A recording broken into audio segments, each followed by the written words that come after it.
In 1770, roughly 16,000 people lived in Boston. 16,000 souls crammed onto a peninsula no bigger than a few modern city blocks. They woke every morning not knowing if that day would bring bread or bullets, whether the redcoat soldier standing on their corner would let them pass, whether the ship in the harbour carried goods or another regiment of men with muskets. Within 5 years, half these people would flee. Within 10, their city would spark a revolution that changed the world forever. This is what it actually felt like to live there, to wake up, to work, to survive, to watch history unfold from your own front doorstep. If these stories help you wind down at night, a like or subscribe would mean a lot. And I'm always curious where everyone's listening from, so drop your city in the comments if you feel like it. Alright, let's get into it. So we're going back to Boston, the 1760s. And look, before we start, make sure you're settled in. Get comfortable. Adjust whatever needs adjusting. Because colonial Boston in winter, it was brutal. You're going to appreciate that warm bed of yours by the time we're done. The bells of Christchurch are ringing somewhere across the rooftops, and you're already late. You're Daniel, 17 years old, a ropemaker's apprentice on Long Wharf, and right now, you're pulling on frozen boots in a boarding house room that smells like 3 unwashed teenagers and last night's chamber pot. The year is 1765. March. Your breath fogs the air in front of your face as you fumble with the laces. No time for breakfast, but that's fine. You'll grab some beer on the way. Yes, beer for breakfast. Everyone drinks beer here, even kids. The water will kill you faster than the British ever could. Dysentery, cholera, typhoid. One bad well and half your neighbourhood's dead by Tuesday. So you drink beer or cider from morning to night. Colonial Americans drink about 3 times as much as modern Americans will someday consume, and honestly, given everything else going on, it's probably the only reasonable response. 2 other apprentices share this room with you. William is still snoring in the corner, and the smell coming off him could strip paint. Nobody's bathed in weeks, months maybe. Here's a fun fact about colonial New England. People up here might wash their whole body once a year. Once, if that. Some folks went decades without being, as they put it, wet all over at once. The thinking was that water opened up your pores and let disease in, so everyone just didn't. You get used to the smell eventually, or your nose gives up. Hard to say which. James is already gone because James is always gone before anyone else wakes up. Smart kid, James. You should be more like James. Master Webb doesn't tolerate lateness. The floorboards creak as you stand. They're so cold they feel wet against your stockinged feet. The whole building creaks, actually. Mistress Hutchins, who runs this boarding house, likes it that way. Says she knows exactly who comes and goes at what hour. Any funny business and you're out on the street. Not that you'd try any funny business. You're too tired for funny business. You're always too tired. The front door sticks. You have to shoulder it open, and then the cold hits you properly. Not the seeping cold of the bedroom. The real cold. The Boston Harbor cold that smells like salt and fish and tar and something else. Something you've never been able to name but which you'd recognize anywhere. The smell of a working port. The smell of ships and money and men who've crossed oceans. Long Wharf stretches out before you in the darkness. Nearly half a mile of wooden planking extending into the harbour, lined with warehouses and counting houses and the dark shapes of vessels tied up alongside. At this hour, torches burn at intervals along the wharf, casting pools of orange light that make the darkness between them seem darker.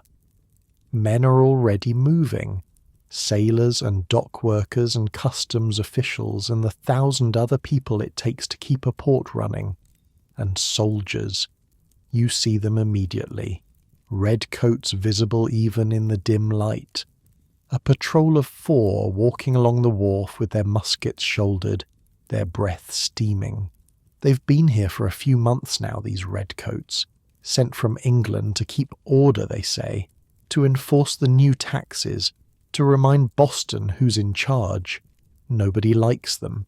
Nobody wanted them here.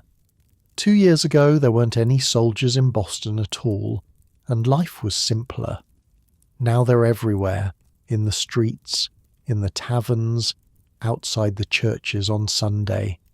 They take up lodging in people's houses because there's nowhere else for them to sleep, and the people who have to house them hate it. But you keep your head down. You're an apprentice. You have work to do.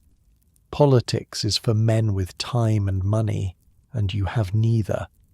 The rope walk where you work is near the base of the wharf, a long, low building that stretches for over 1,000 feet. That's how rope is made, in case you're wondering.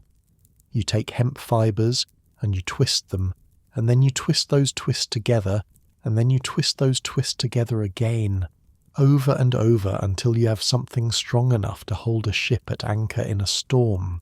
The building has to be that long because the rope has to be that long. A ship's cable might be 200 fathoms or more.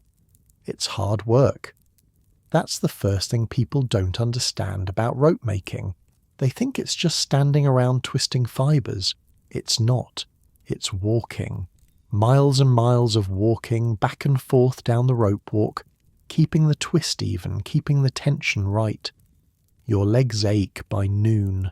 By the end of the day they feel like they might fall off, and it's dangerous too. The tar they use to waterproof the finished rope is kept hot in great cauldrons, and if you're not careful, if you brush against one of those cauldrons, you'll have burns that take months to heal. The fibres themselves can slice your hands open if you don't wear your gloves, and the whole building is a fire hazard. All that rope, all that tar, all that dry hemp, one spark in the wrong place, and the whole rope walk goes up. It's happened before. It'll happen again. But this is your trade. This is what you do. This is how you'll spend 7 years of your life, learning everything there is to know about rope, and then maybe you'll have enough to set up your own shop. Or maybe you'll spend the rest of your days working for someone else. Hard to say. The future is a foreign country. You try not to think about it too much. Master Webb is already in the rope walk when you arrive. He's a big man, Master Webb, thick through the chest and arms from decades of this work. His hands are like leather, stained black with tar. He looks at you as you enter but doesn't say anything. That's good. That means you're not late. There are maybe a dozen men working today, which is light. In summer there might be twice that. Boston builds ships, and ships need rope, and there's always more rope needed than hands to make it. But it's March, and some of the seasonal workers have gone to find other employment, until the warm weather brings the work flooding back. You take your place at the spinner. This is where you start every morning, feeding hemp fibres into the spinning machine while your hands twist and pull and guide the material into something usable. It's repetitive work, mind-numbing really, but that's the point. In the morning, when your brain isn't quite awake yet, you don't need work that requires thinking. You need work your hands can do while your thoughts wander, and your thoughts do wander. To the soldiers on the wharf, to the talk in the taverns about taxes and rights and something called the Stamp Act that everybody's angry about, to the news that came last week about protests in New York, people burning effigies of tax collectors, crowds smashing windows, to the murmuring that maybe the same thing will happen here. You don't understand all of it. You're 17. You're an apprentice. You care about making rope and earning your keep, and maybe someday having enough money to rent your own room instead of sharing with William and his snoring. But even you can feel it. This tension in the air, this sense that something is coming, something bigger than any of them, something that's going to change everything. The hours pass, the rope grows, your arms grow tired and then grow numb and then stop complaining altogether as your body gives up on registering the discomfort. That's the secret to manual labour you've learned. Do it long enough and you stop feeling it. Your body just accepts it as normal. Around midday, a commotion outside. Voices raised. You and the other workers drift toward the door to see what's happening. On the wharf, a crowd has gathered. Maybe 50 people. Dock workers and sailors and a few well-dressed merchants too. They're surrounding something. Someone. You push forward, curious despite yourself. It's one of the soldiers, a young one, about your age, in his red coat and white breeches, standing very still while a man twice his size shouts in his face. You can't hear all the words, but you catch enough. Something about the man's sister. Something about inappropriate advances. Something about how if this lobsterback thinks he can behave this way in Boston, he has another thing coming. The soldier says nothing, just stands there. His hands are at his sides, but you can see them trembling slightly. He's scared. You can see that too.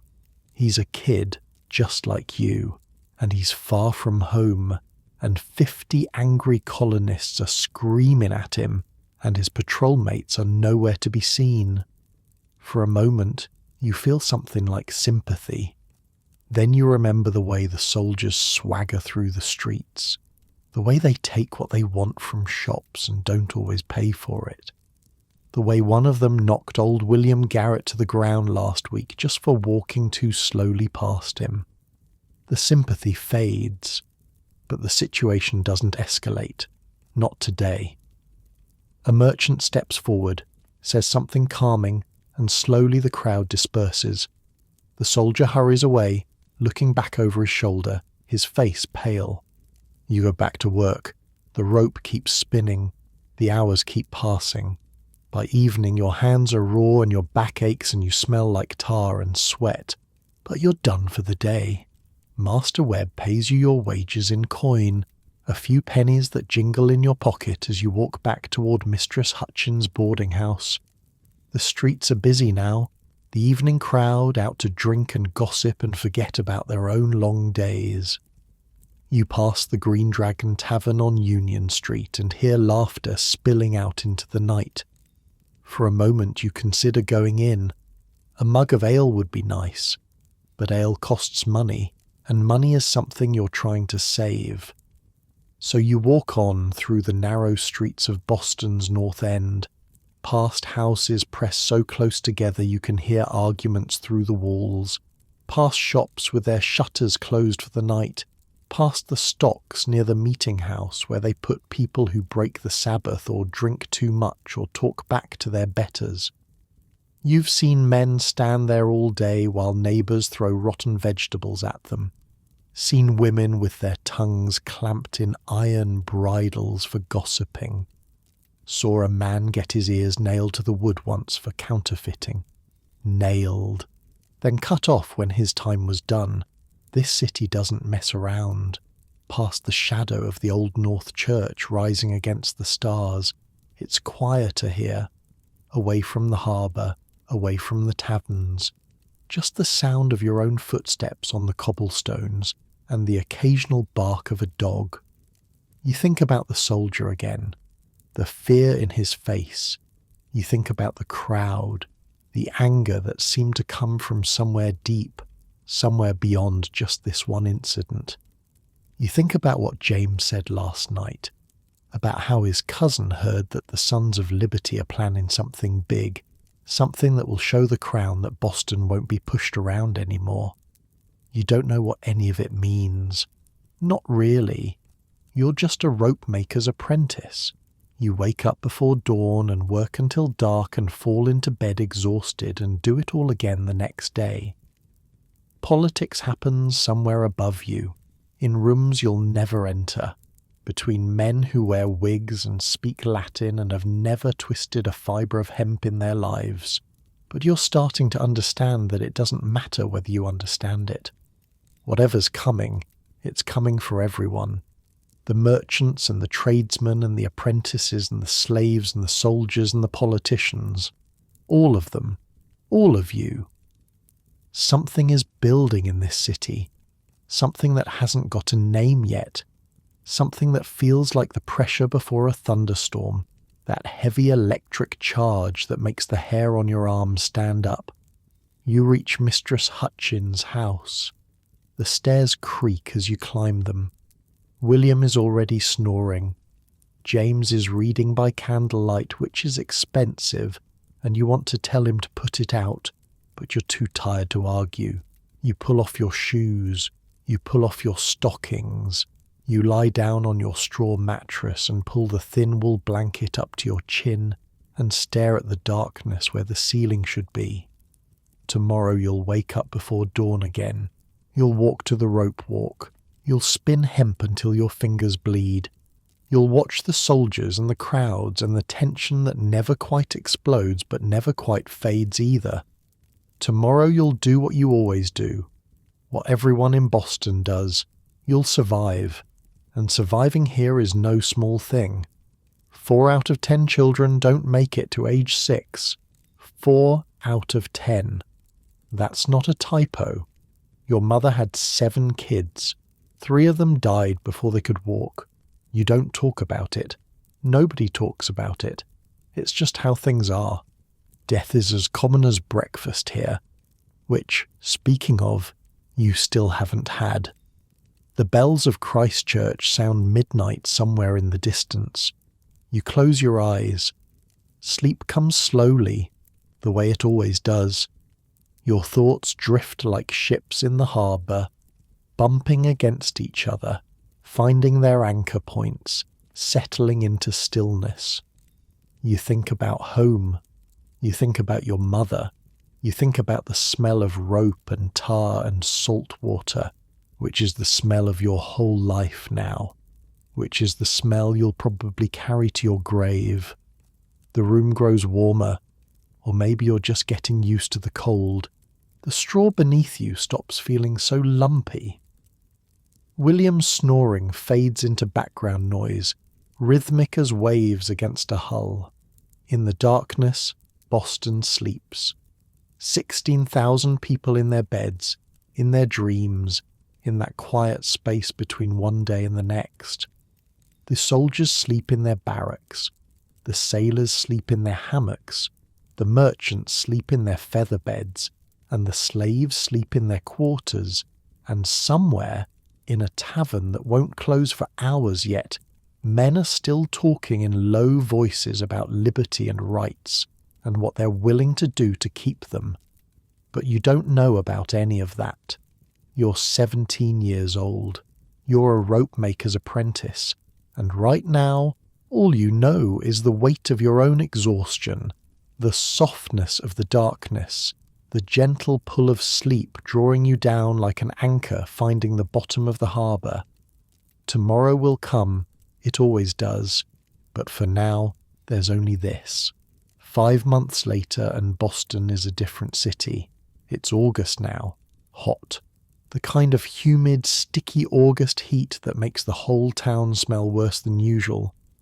The harbour reeks of rotting fish and low-tide mud. The streets reek of horse dung baking in the sun. The rope walk where you spend your days reeks of hot tar and sweat, and by noon you're drinking water faster than you can keep it down. But the heat isn't what's changed things. It's the Stamp Act. You've heard that phrase so many times in the last few months that it's lost all meaning. Stamp Act. Stamp Act. Every conversation in every tavern, every argument on every street corner.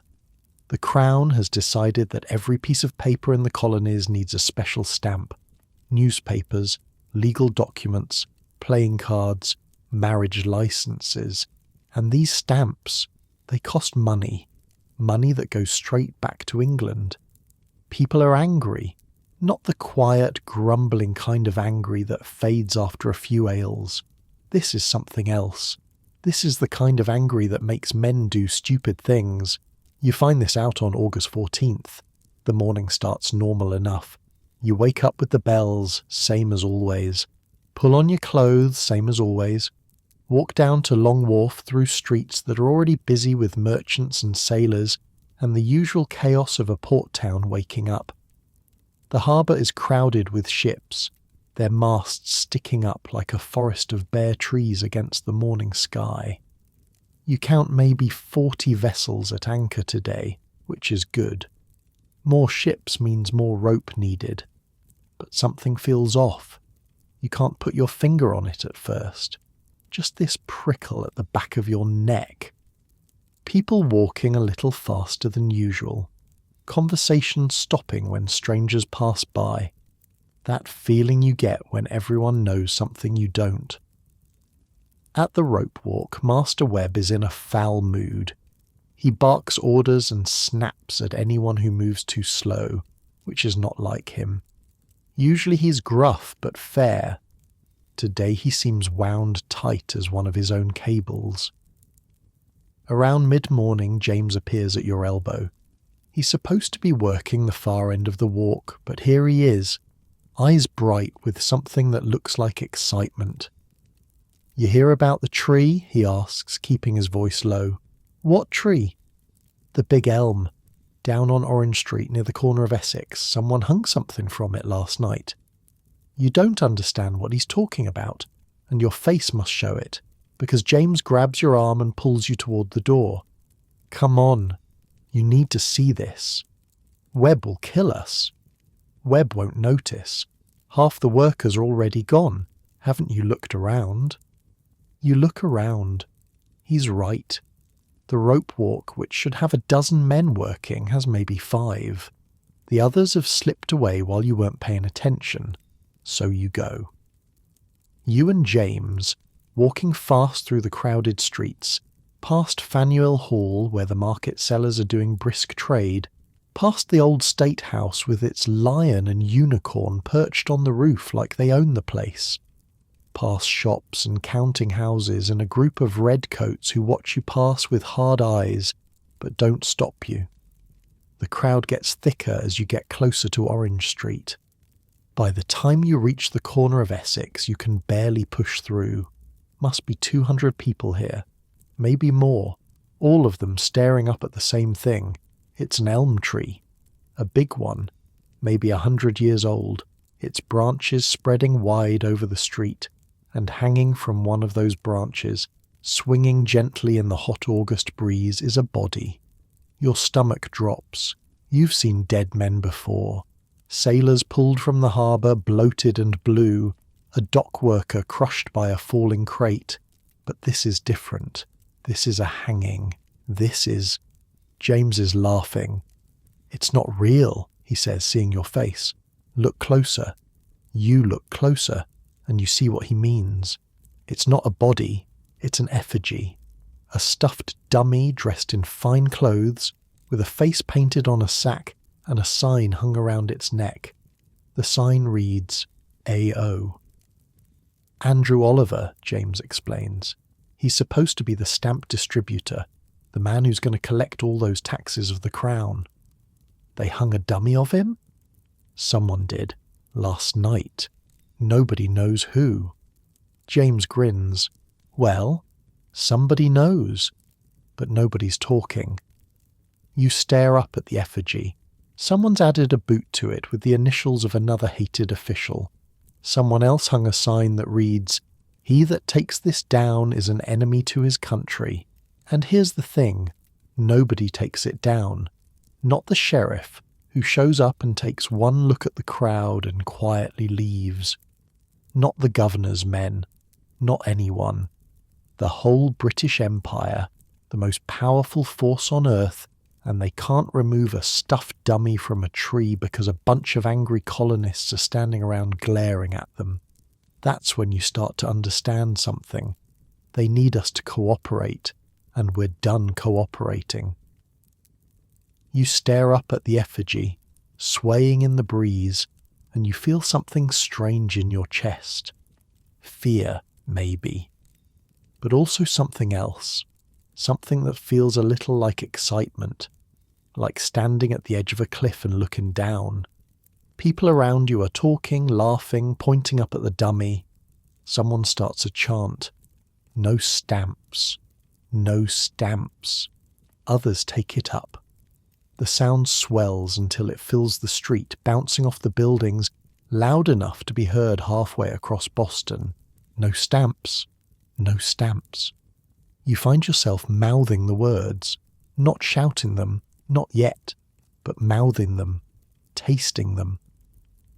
A man pushes through the crowd, well dressed, with a good coat and a silver-headed walking stick.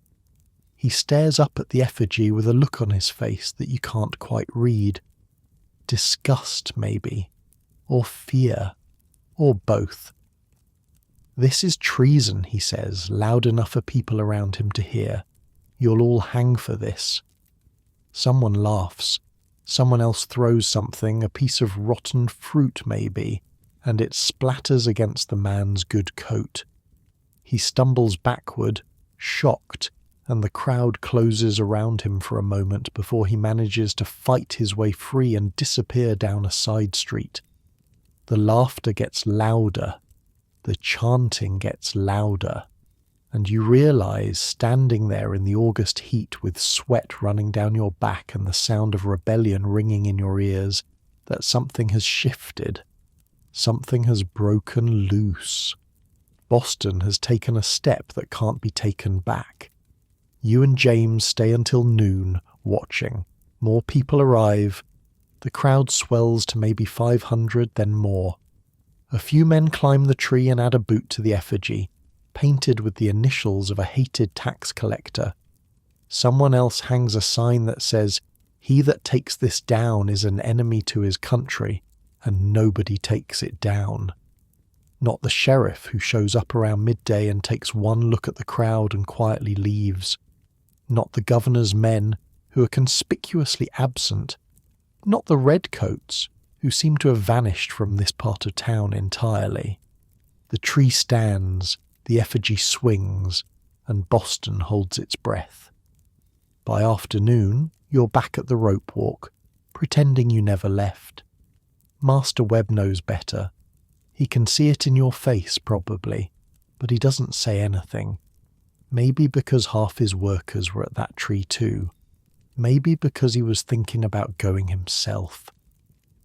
The work continues. The rope spins out under your hands, yard after yard after yard. Your muscles move through the familiar motions while your mind stays back at Orange Street, replaying what you saw. The crowd, the chanting, the man with the good coat and the fear in his eyes. Is this what revolution looks like? You don't know. You're 17 years old. You make rope for a living. What do you know about revolutions? But something in you has woken up, some part that was sleeping before, and it's not going back to sleep. That night, the real trouble starts. You're back at Mistress Hutchins' boarding house, lying on your mattress and listening to William snore when you hear it, shouting, the sound of many feet on cobblestones, glass breaking somewhere in the distance. James sits up in the darkness. They're going to Oliver's house. Who is? The mob. Everyone. Come on. You should stay in bed. You know you should stay in bed. Tomorrow is a work day. Master Webb won't tolerate you showing up half dead from a night of running the streets. But James is already pulling on his boots, and the sounds outside are getting louder, and that thing in your chest, that new awake thing, won't let you lie still. So you go. The streets are chaos. Torches everywhere, casting wild shadows on the buildings. Men running in groups, some carrying clubs, some carrying axes. Women watching from doorways with their children pulled close. Dogs barking. Someone singing a song you don't recognize, something about liberty and death. You follow the noise to a building on Kilby Street, a new building still under construction. Word is that Oliver planned to use it as his stamp office. That's the rumour anyway. Whether it's true or not doesn't seem to matter anymore. The crowd is tearing it apart.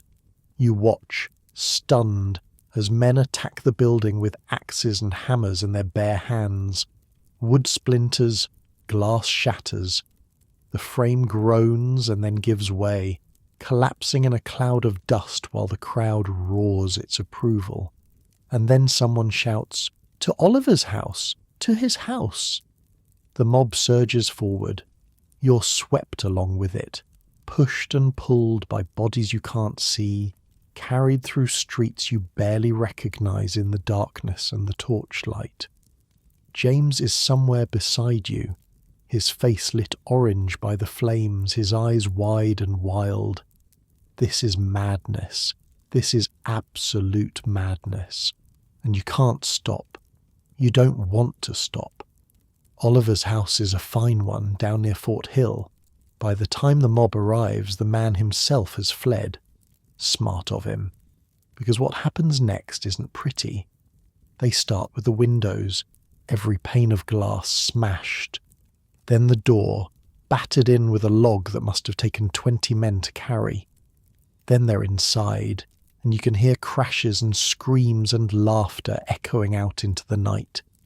Furniture comes flying through broken windows. Paintings, books, fine china that shatters on the cobblestones. Someone finds Oliver's wine cellar and bottles start passing through the crowd, hand to hand, mouth to mouth. You don't go inside. Something holds you back.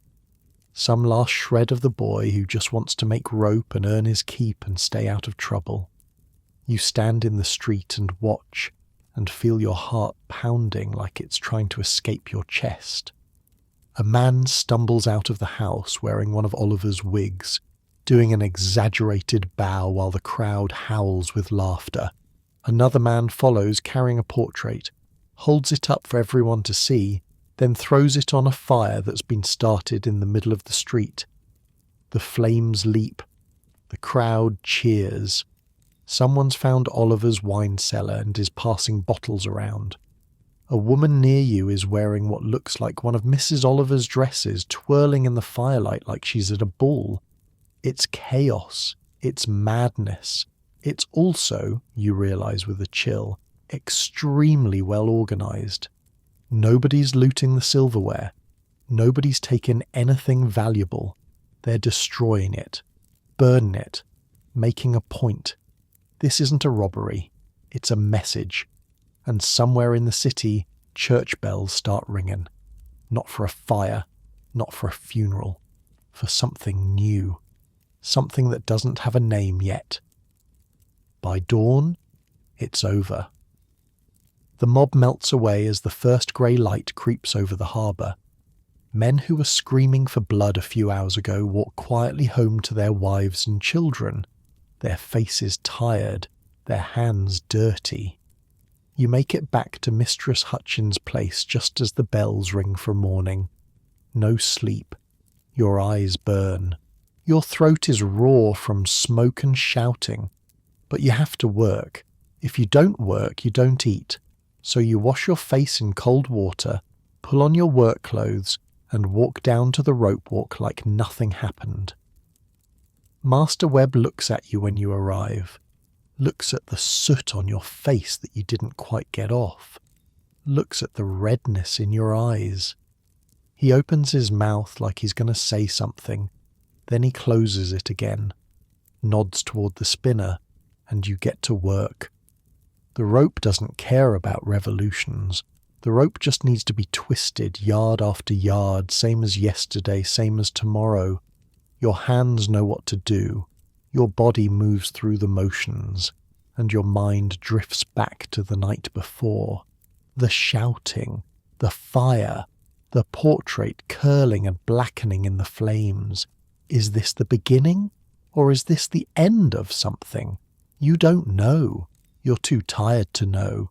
You're too tired for anything except putting one foot in front of the other, twisting one strand around another, staying awake long enough to earn your pay and go home and fall into bed. But even as you work, you can feel it. The city has changed. Something cracked open last night and it's not going to close again. Outside the rope walk, Boston is quiet. Too quiet. The usual bustle of the harbour seems muted, hushed. People walking with their heads down, avoiding each other's eyes. Soldiers patrolling in pairs, their hands on their muskets. Everyone waiting. Everyone wondering what happens next. And you? You're just a rope maker's apprentice, 17 years old, hands covered in tar, back aching from work, eyes stinging from smoke and lack of sleep. But you were there. You saw it. And something in you has changed too. You just don't know what yet. The day passes slowly, slower than any day you can remember. Every hour feels like 3. Every yard of rope feels like a mile. By the time Master Webb dismisses you, the sun is already setting, painting the harbour in shades of red and orange that look too much like the fires from last night. You walk back to the boarding house through streets that feel different now. The same buildings, the same cobblestones, the same smell of salt and fish and tar. But everything has shifted somehow, like looking at a familiar face and suddenly seeing someone new behind the eyes. William is asleep already when you get back. James is sitting on his bed, staring at nothing, his face pale in the candlelight. They say Hutchinson's house is next, he whispers. The lieutenant governor. They say the mob is going after him tomorrow night. You don't answer. You're too tired to answer. You pull off your boots and lie down and close your eyes and try not to think about anything at all. Sleep takes you fast this time, deep and dreamless. Your body giving up the fight, surrendering to exhaustion. Tomorrow more rope. Tomorrow more work. Tomorrow maybe more chaos. But right now, there's only the darkness behind your eyes. Only the steady rhythm of William's snoring. Only the distant sound of the harbour, waves lapping against hulls, ships creaking at their moorings. Boston sleeps, or tries to sleep, waiting for whatever comes next. Andrew Oliver resigned his position as stamp distributor the day after the mob destroyed his house. Smart man. He stood on the stump of the Liberty Tree, that same elm on Orange Street, and announced to a crowd of thousands that he wanted nothing more to do with stamps or taxes or anything that might bring another visit from his neighbours in the night. The crowd cheered. Someone bought drinks for the whole street, and for a little while Boston felt like it had won something. But then November came, and the Stamp Act was supposed to go into effect, and suddenly nobody knew what would happen. Would ships refuse to sail without stamped papers? Would the courts close? Would business grind to a halt? Turns out, Boston had an answer for that too. They just ignored the whole thing. Ships sailed anyway. Courts stayed open. Newspapers printed without stamps. And the Crown, 3,000 miles away across an ocean, couldn't do a thing about it. You learned all this in pieces over weeks and months, conversations at the rope walk, gossip at the market, and eventually at the Green Dragon. The first time you actually walked through those doors was in late October, a few weeks after your 18th birthday. James dragged you in. He'd been spending more time there lately, coming back to the boarding house late at night smelling like tobacco and rum, with a look on his face like he knew secrets he couldn't share. You need to meet some people, he said. That's all he'd tell you. The tavern was on Union Street, a wooden building with a sign hanging over the door. The sign showed a dragon, painted green, looking fierce and a little ridiculous at the same time. Inside, the main room was crowded and loud and thick with pipe smoke. Men packed around rough wooden tables, drinking ale and arguing about politics and laughing at jokes you couldn't hear. Here's something about colonial taverns. They're basically the internet of the 1760s. Post office, tavern, news, tavern, courthouse, sometimes a tavern, political organising, definitely a tavern. The average colonist drinks about 3.5 gallons of alcohol a year, and most of it gets consumed in places like this. Boston alone has over 100 licensed taverns for 16,000 people. That's one tavern for every 160 residents. These people like to drink and talk and drink while talking. James led you through the crowd, nodding at people he knew, until you reached a door at the back. A big man stood beside it, arms crossed, watching everyone who passed with flat, careful eyes. "He's with me," James said. The big man looked at you. Really looked, like he was memorizing your face. Then he stepped aside. Behind the door was a staircase leading down. You followed James into a basement room that was smaller than the one upstairs, but somehow more intense. Maybe 24 men sat around tables or stood in small clusters, talking in low voices. Candles flickered on the walls. The air smelled like beer and sweat and something else, something sharp. Danger, maybe. Or just the smell of men planning things they shouldn't be planning. "Welcome to the Dragon's Den," James said with a grin. You recognised some faces. A silversmith from the North End who'd done some work for Master Webb. A printer whose shop you'd walked past 100 times. A doctor still wearing his good coat, and mixed in with them. Ordinary working men. Rope makers like you. Coopers and blacksmiths and dock workers. All of them here, in this basement, doing something that felt important even if you didn't understand what yet. A man approached you. Older, maybe 40, with a face that looked like it had seen trouble and come out the other side. He had ink stains on his fingers. "James says you were at Oliver's house that night." It wasn't a question. "I was in the street," you said. "I didn't go inside." "But you were there." "Yes." He studied you for a long moment. Then he stuck out his hand. "Name's Eades. Benjamin Eades. I print the Gazette." You shook his hand. His grip was firm, his palm rough with calluses. "The Gazette's been writing about the Stamp Act," you said. Stupid thing to say. Everyone knew the Gazette had been writing about the Stamp Act. But Eades just smiled. "We've been writing about a lot of things, and we're going to keep writing. The question is, are men like you going to keep reading, keep showing up, keep making sure the Crown knows we won't be pushed around?" You didn't know how to answer that. A month ago you were just a rope maker. Now you were standing in a basement with men who were talking about pushing back against the most powerful empire in the world. "I'll show up," you heard yourself say. Eades nodded like that was the answer he expected. "Good man. James, get him something to drink." That first night you mostly listened, sat in a corner with a mug of ale and watched and absorbed. The conversations flowed around you, full of names and plans and grievances you didn't fully understand. Someone mentioned Samuel Adams, and heads nodded with respect. Someone else talked about letters being sent to the other colonies, to New York and Philadelphia and Virginia, about coordinating resistance. Someone used the phrase "Sons of Liberty," and a ripple went through the room, men sitting up straighter, eyes brighter. You didn't speak up. What would you say? You were 18 years old. You made rope. These men were printers and merchants and doctors, men with education and money and connections. What did you have to offer? But James caught your eye across the room and gave you a small nod, and somehow that was enough. You belonged here.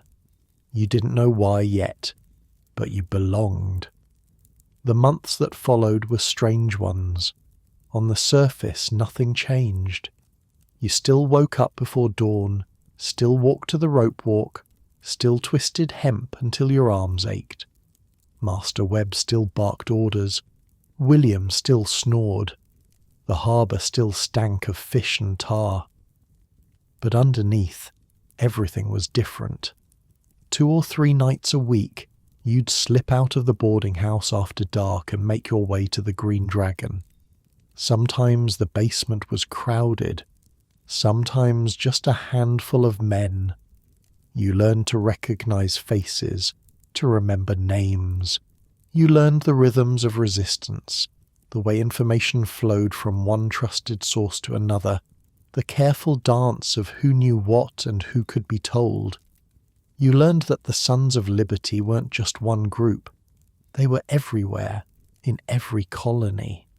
Farmers and lawyers and shopkeepers and sailors, all of them angry about the same things, all of them pushing back against a government that treated them like children to be managed rather than citizens to be respected. And you learned that you weren't useless after all. Rope makers heard things. Sailors talked on the docks, unguarded, assuming nobody was listening. Information about troop movements, about ships arriving from England, about what the customs officials were planning. You had ears and you had access and you had a reason to be places where interesting conversations happened. So you started listening, really listening, and reporting back what you heard. It wasn't much, a snippet here, a rumour there. But Edie's took every piece of information seriously, writing it down in a little leather book he kept in his coat pocket. You never know what's going to matter, he told you once. The thing that seems like nothing today might be the key to everything tomorrow. Winter came hard that year. Snow piled up in the streets, and the harbour froze solid enough to walk on. Work at the rope walk slowed to a crawl. Ships couldn't sail, which meant ships didn't need rope, which meant you spent long days with nothing to do but stay warm and wait. The cold was brutal. Not like any winter you remembered. The boarding house felt like an icebox, and even with all 3 of you huddled around the tiny fireplace, your breath still fogged in the air. Mistress Hutchins rationed the firewood, said it was expensive this year, said everyone would have to make do. You wore your coat to bed, your stockings too. Still woke up shivering most mornings. Here's a fun thing about colonial winters. If you're poor and you don't have enough firewood, you might actually freeze to death in your own home. Happens all the time. Old folks mostly. Babies. Anyone too weak to keep the fire going. The wealthy hire servants to tend their fires around the clock. You wake up at 3 a.m. with ice on the inside of the windows and pray the embers haven't gone completely cold. Food got scarce when the harbour froze. No ships coming in meant no fresh supplies, and the prices at the market climbed until a loaf of bread cost twice what it had in autumn. You learned to make do with less. A bowl of thin porridge in the morning, maybe some salt pork at midday if you were lucky. Your belt got tighter, so did everyone else's, but you didn't complain. Nobody complained. Compared to what some folks had, you were doing fine. At least you had a roof. At least you had work waiting when the thaw came. Some people had nothing at all. You spent a lot of that winter at the Green Dragon. The basement became almost like a second home. You got to know the regulars. The silversmith, whose name was Paul, had a way of drawing people out, making them feel like their opinions mattered. The doctor, Joseph, always seemed to know things before anyone else, like he had sources nobody could identify. And there was John, a rich merchant's son who dressed like he was going to a ball, even when he was just drinking ale in a basement, but who gave money freely to causes he believed in. They became something like friends. Or maybe not friends exactly. Something else. Brothers in a fight that none of you had asked for, but none of you could walk away from. You learned the rituals of the place, the way men would check over their shoulders before speaking freely, the way certain words were never said aloud, only hinted at, the way everyone knew who the informers might be and adjusted their conversations accordingly. It was like learning a new language, a language of glances and silences and things left unsaid. The tavern upstairs was one world, loud, public, full of sailors and merchants conducting ordinary business. The basement was another, quieter, more careful, a place where men could speak their minds without worrying who might be listening. You learned to move between those worlds, upstairs for a drink and a laugh after work, downstairs when the real conversations happened. It became second nature after a while, like having two lives that only you knew about. One night in late February, word came through that changed everything. You were in the basement when a man burst through the door, breathless, snow melting in his hair. He'd just come from the docks, he said. A ship had arrived from England with news. The Stamp Act had been repealed. For a moment nobody moved. Then someone let out a whoop, and the room exploded. Men hugging each other, pounding backs, shouting so loud it must have been heard in the street above. Someone produced a bottle of good rum, and it made the rounds, everyone taking a drink, toasting to victory. You found yourself laughing, though you weren't sure why. Your eyes were wet. So were other men's eyes, though nobody mentioned it. "We did it," James said, grabbing your shoulders. "We actually did it." Had you done it? You weren't sure.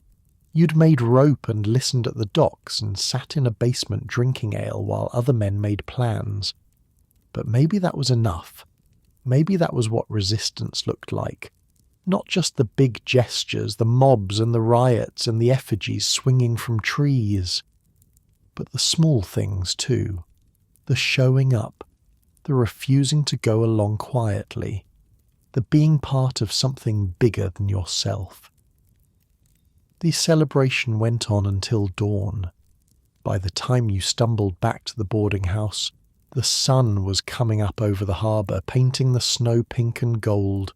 Your head throbbed, your legs felt like they might give out. But you were smiling. It was over. The Stamp Act was dead. Boston had won. Except it wasn't over. Not really. You learned that soon enough. The repeal came with strings attached. Parliament passed something called the Declaratory Act, which basically said that even though they were backing down on stamps, they still had the right to tax the colonies whenever they wanted. They were just choosing not to, for now. And the soldiers were still there. That was the thing that got harder to ignore as the months passed and the snow melted and spring turned the harbour from ice to mud. The redcoats hadn't left. If anything, there were more of them, patrolling the streets, watching the docks, standing outside the Green Dragon some nights like they knew exactly what was happening inside. The tension that had exploded in August didn't go away. It just went underground, simmering, waiting. You felt it every day at the rope walk. The workers talked in lower voices now, glanced over their shoulders before saying anything that might be considered dangerous.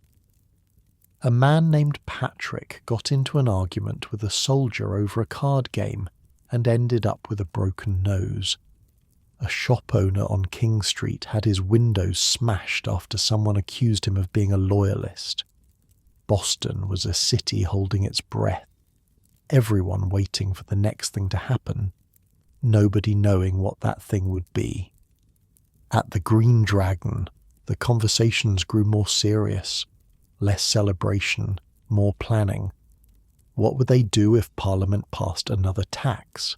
What would they do if more soldiers came? What would they do if the Crown decided to make an example of someone?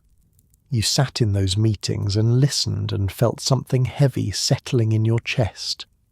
This wasn't going to end with the Stamp Act. This was just the beginning. And wherever it went, you were part of it now, for better or worse. One night, walking back to the boarding house through streets still damp from a spring rain, you passed the Liberty Tree. It looked different now, quieter. The crowds had moved on, but someone had carved words into the trunk. You stopped to read them in the faint light of a nearby window. Sons of Liberty. 3 words, carved deep into the bark. A mark that would stay there for years, maybe decades, long after the men who carved it were gone. You stood there for a long time looking at those words, thinking about Oliver and his ruined house, about Edie's and his leather notebook, about James and his bright eyes, about all the things that had happened since that March morning when you were just a rope maker's apprentice who didn't know anything about politics or rebellion or what it meant to be part of something bigger than yourself. The city slept around you. 16,000 people, dreaming their separate dreams, not knowing what was coming, not knowing that in a few years these streets would run with blood. But you knew, or at least you suspected, standing there in the rain, looking at words carved into a tree. You understood that this wasn't over. It was just beginning. 2 years passed. Quiet years, mostly. The kind of years that make you think maybe things are settling down, maybe the worst is over, maybe you can go back to just being a rope maker without all the rest of it. You should have known better. By 1767, you're 20 years old, not a boy anymore. Your shoulders have filled out from years of pulling and twisting at the walk. Your hands are scarred and calloused, permanently stained with tar. Master Webb has started giving you more responsibility, letting you supervise the younger apprentices, trusting you with the finer work that requires experience. You're good at this job. Turns out you're good at most things if you do them long enough. James finished his apprenticeship last spring. He's working at a different rope walk now, down near Griffin's Wharf, earning journeyman wages. You still see him at the Green Dragon most weeks, still share a drink and catch up on news, but it's different now. He's got a girl he's courting, a cooper's daughter named Sarah who blushes every time his name comes up. He's thinking about the future, marriage, children, a shop of his own someday. You think about those things too sometimes. Late at night, lying on your mattress, listening to the new apprentice snore in the corner. William's gone too, shipped out on a merchant vessel bound for the West Indies. Said he wanted to see something other than Boston before he got too old. You wonder sometimes if he made it, if he's somewhere warm right now, drinking rum under palm trees while you freeze through another New England winter. But mostly you don't think about the future. There's too much happening in the present. Parliament passed new taxes. Again. They're calling it the Townshend Acts, after the minister who dreamed them up. Taxes on glass, lead, paper, paint, and tea. Everything the colonies need to import from England. The money's supposed to pay for the soldiers stationed here, which feels like a special kind of insult, making us pay for our own occupation. The Green Dragon has been busy. More meetings, more planning, more talk about what to do. The non-importation agreements are back. Merchants pledging not to buy British goods until the taxes are repealed. Lists published in the Gazette naming anyone who breaks the agreement. Crowds gathering outside the shops of men who refuse to sign. It's not as dramatic as the riots back in '65. No effigies swinging from trees, no houses torn apart. But there's a tension now that doesn't let up. A low hum of anger that runs through everything, every conversation, every transaction, every sideways glance between colonists and soldiers on the street.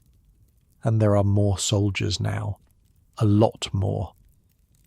They started arriving in October of 68, ship after ship sailing into the harbour, unloading regiment after regiment, the 14th, the 29th, artillery units with their cannons. By the time they stopped coming, there were nearly 4,000 troops in a town of 16,000 people. One soldier for every 4 civilians. Think about that for a second. One armed soldier for every 4 people. In your neighbourhood, on your street, outside your church. Imagine going to get groceries and passing a guy with a musket every 30 feet. That's Boston now. They set up camp on Boston Common. Tents first, then wooden barracks when it became clear they weren't leaving anytime soon. The Common, which used to be where children played and cattle grazed and people took walks on pleasant evenings, turned into a military camp. Drums at dawn, drill formations all morning, soldiers everywhere you looked, their red coats bright as blood against the green grass. And here's the part that really gets people angry. The soldiers are bored. There's nothing for them to do. They're young men, far from home, with no wars to fight and no enemies to kill. So they drink, they fight, they harass women, they steal from shops and claim they forgot to pay. They're paid almost nothing by the Crown, so they look for side jobs, undercutting local workers. They're miserable, we're miserable, and everyone's just waiting for something to explode. You walked past it one morning on your way to work. Couldn't help yourself, just wanted to see. The scale of it hit you like a fist, rows and rows of white tents stretching across the grass, cannons positioned at the corners, their barrels pointing outward toward the town, soldiers marching in formation, their boots stamping the earth in perfect unison, while a sergeant barked commands. The smoke from cooking fires drifting across the field, mixing with the morning fog rolling in from the harbour. A few other townspeople had stopped to watch. An old woman with a basket of bread. A boy, maybe 10 years old, staring at the soldiers with something between fear and fascination. A man in a merchant's coat, his face tight with an emotion you couldn't read. Nobody spoke. What was there to say? Behind the camp, the province house rose against the sky. That was where the royal governor lived, the man appointed by the king to keep Massachusetts in line. His windows overlook the common, so he could watch his soldiers drill from the comfort of his breakfast table. You wondered what he thought when he looked out at all those red coats. Pride, probably. Satisfaction. The feeling of a man who's got everything under control. You hoped he enjoyed it while it lasted. The old State House, that handsome brick building where the colonial government met, now had soldiers stationed at every door. So did Faneuil Hall. So did the Customs House. The message was clear. This is our city now. We control it. You just live here. You remember the day they landed, standing on Long Wharf with hundreds of others, watching the boats row ashore, watching the soldiers form up in their perfect ranks. Nobody said anything. The whole crowd just stood there in silence, watching. A few women were crying. A few men had their fists clenched at their sides, knuckles white. The officer in charge, a man named Dalrymple, read a proclamation. Something about keeping the peace, restoring order. You don't remember the words. You just remember the feeling, like the city had been punched in the gut and couldn't breathe. At the rope walk, things got complicated. Soldiers need money. The Crown pays them, but not much. So they look for side work, odd jobs, anything to supplement their wages. And some of them, the ones with strong backs and nothing better to do started showing up at the rope walks looking for employment. Master Webb turned them away at first. So did most of the other masters, but some didn't. Some figured cheap labour was cheap labour, whatever colour coat it came in, and that's when the trouble really started. See, rope making is a trade. You spend years learning it. You earn your place. And then these soldiers come in, willing to work for half the wages, taking jobs that should go to Boston men. It's not just about money, though the money matters. It's about respect, about who belongs here and who doesn't. Fights broke out, small ones at first. A soldier and a rope maker trading insults, then trading punches. But they got worse over time. Clubs and knives started appearing. A soldier got his skull cracked behind a warehouse near Griffin's Wharf. A rope maker got stabbed outside a tavern on Ann Street. One day at your own rope walk, a soldier came looking for work. Young fellow, couldn't have been more than 19. He stood in the doorway, hat in hand, asking if there were any jobs going. Master Webb was working at the far end of the walk. He looked up, saw the red coat, and his face went hard. "No work here." "Please, sir, I can spin. I worked at a rope walk back in London before I enlisted. I just need a few shillings to send home to my mother." For a second, just a second, you almost felt sorry for him. He looked thin, hungry maybe, far from home and desperate. But then one of the other workers, a man named Samuel, stepped forward. "You heard the master. No work. Now get out before we throw you out." The soldier's face flushed. "I'm not looking for trouble." "Then you shouldn't have come here wearing that coat." They stared at each other for a long moment. You could feel the tension crackling in the air. Everyone in the rope walk had stopped working, watching, waiting to see what would happen. The soldier blinked first, turned and walked out without another word. But as he passed you, standing near the door, he muttered something under his breath. You couldn't hear all of it, but you caught enough. "Get what's coming to you. All of you." You watched him go, watched him rejoin his patrol down the street, and you thought about what it must be like, being hated by everyone in a city you're supposed to be protecting, having doors slammed in your face, being called a lobster back and a bloody back and worse, every single day. It didn't make you like them, but it made you understand something. This wasn't just us against them. It was scared people against scared people. Everyone afraid, everyone angry, everyone waiting for something to break. The masters tried to keep things calm. So did the officers. Nobody wanted a full-scale brawl. But the anger was always there, simmering just below the surface. All it would take was one spark. You tried to stay out of it, kept your head down, did your work, went to the Green Dragon at night and then home to bed. But it was hard.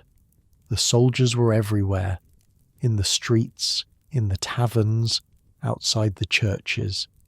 You couldn't go a day without some kind of confrontation. One afternoon in late summer, you were walking back from the market when a group of soldiers blocked your path. 4 of them, young, maybe your age or younger. They'd been drinking. You could smell it on them from 10 feet away. Rum and sweat and that particular stink of men who haven't bathed in months. Which, to be fair, describes most of Boston. But on them it seems worse somehow. "Where you going, rope man?" You didn't answer. Just tried to step around them. One of them grabbed your arm. "I asked you a question." "Home. I'm going home." "Home?" He said it like it was funny. "You hear that, boys? The rebel's going home." The others laughed. The one holding your arm squeezed tighter. He had a pockmarked face and yellow teeth and breath that could knock a horse unconscious. His uniform was dirty. The red faded to something like rust. Up close, These aren't the fearsome soldiers of the British Empire. They're kids. Hungry, underpaid kids with muskets, which somehow makes the whole thing worse. "We know about you lot," he said, "meeting in your tavern basements, plotting against the king. You think we don't know?" Your heart was pounding, but you kept your face steady. "I don't know what you're talking about." "Sure you don't." He shoved you backward, hard enough that you stumbled into the wall behind you. Your head cracked against the brick. Stars burst across your vision. When you could see again, the pockmarked soldier was right in your face. "Just remember something, Rope Man.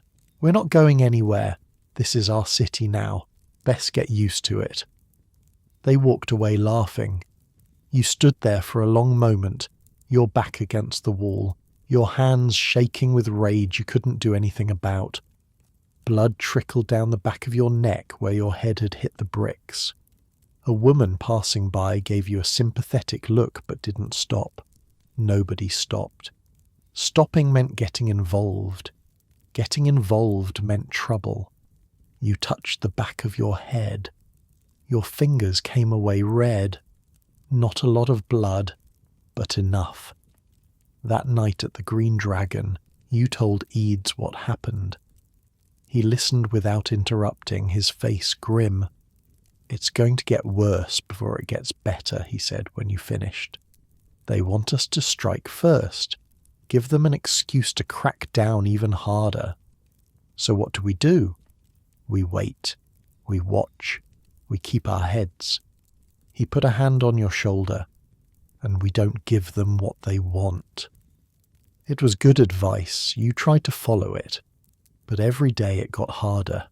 The winter of '68 was one of the coldest you could remember. The harbour froze solid again, ice stretching all the way out to the islands. The soldiers in their tents on the common suffered badly. You heard stories of men freezing to death in their sleep, of frostbite so bad they had to amputate fingers and toes. Part of you felt something like satisfaction at that. Part of you felt ashamed for feeling it. They were just men after all. Young men, far from home, doing what they were told. Not so different from you, really. But then you'd remember the soldier's hand on your arm, the sneer in his voice, and the sympathy would fade. By spring, the situation had settled into an ugly routine. Soldiers on one side, townspeople on the other, both watching, both waiting. Small confrontations every day. Insults traded, punches thrown. Nothing quite bad enough to spark a war, but nothing good either. The Green Dragon stayed busy. More men attending the meetings now. Not just the original group, but new faces. Dock workers and tradesmen, and even a few merchants who'd kept their distance before. The occupation had pushed people together, forged alliances that hadn't existed before. You saw Paul the silversmith almost every night. He'd taken on a leadership role, organising messengers, keeping track of troop movements, making sure information flowed to the people who needed it. He had a gift for that kind of work. Steady hands, steady nerves, the kind of man you'd trust with your life. Joseph the doctor was busy too. He'd been tending to men injured in brawls with soldiers, and each new patient seemed to harden his resolve. "This can't go on," he said one night, his voice tight with anger. "Something has to give." Something would give. You knew it. Everyone knew it. The pressure had been building for too long. Sooner or later the dam would break. You just didn't know when, or how, or who would be standing in the path when the flood came. The days lengthened into summer. The common stayed full of soldiers. The rope walk stayed busy with orders. You twisted hemp and pulled cables and tried not to think about the winter ahead, or the winter after that, or all the winters to come with redcoats on every corner and guns pointed at your neighbours. At night, You'd lie on your mattress and listen to the city outside your window. Dogs barking, someone singing badly in a tavern down the street, the distant drums from the common, keeping time to a rhythm that had nothing to do with Boston, nothing to do with you. But it did have something to do with you. Everything did now. You'd chosen a side, or maybe the side had chosen you. Either way, there was no going back. Somewhere out there, in the darkness, the future was taking shape. You couldn't see it yet, but you could feel it, coming closer, getting clearer. All you had to do was wait. By 1770, you'd stopped counting the days. Time moved differently under occupation. The seasons changed. The work continued. Ships came and went from the harbour. But underneath all of it, everything felt suspended, like the whole city was holding its breath, waiting for something that never quite arrived. You're 22 now, 5 years since you first walked through the doors of the Green Dragon, 5 years of meetings and whispers and careful conversations, 5 years of watching the tension build and build without ever breaking. Master Webb retired in the autumn. His hands had gotten too stiff for the work, he said. Too many winters, too much rope. He sold the business to his nephew, a man named Gray, who ran a bigger operation down near the harbour. You went with the sale, transferred like a piece of equipment, which is pretty much what an employee was in those days. Gray's rope walk was larger than Webb's. More workers, more orders, more of everything. The building stretched along the waterfront, a long wooden structure that creaked in the wind and smelled permanently of tar and hemp. You knew some of the men from before, recognized faces from the Green Dragon, from the crowds at the Liberty Tree. Good men mostly, hard workers, the kind of men who kept their heads down and did their jobs but wouldn't back down if pushed. And they were being pushed. Every day, it seemed like. The soldiers had gotten bolder over the winter, or maybe just more desperate. Their pay was late again, the way it always seemed to be late, and hungry men do stupid things. They came round the rope walks looking for work, same as before. But now they didn't ask nicely. Now they demanded. One morning in late February, a group of them showed up at Gray's. 4 soldiers, led by a big man with sergeant's stripes on his sleeve. They walked right into the building like they owned it, looking around at the equipment, at the workers, at the bales of hemp stacked against the walls. "We're here for jobs," the sergeant said, not asking, telling. Gray was a smaller man than Webb, but he had the same iron in his spine. "No jobs here, not for you." "That's so?" The sergeant smiled, but there was nothing friendly in it. "Seems to me you've got plenty of work. Seems to me you could use some extra hands." "I've got all the hands I need." The soldiers spread out, walking along the rope walk, running their fingers over the equipment. One of them picked up a coil of finished rope, hefted it, set it back down.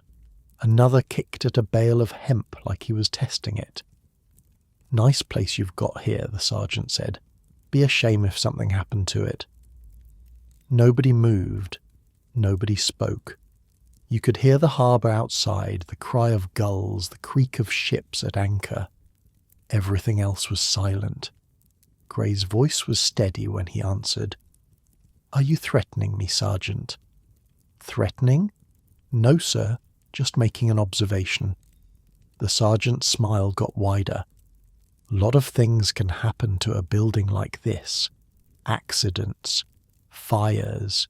You know how it is." He turned and walked out. The other soldiers followed.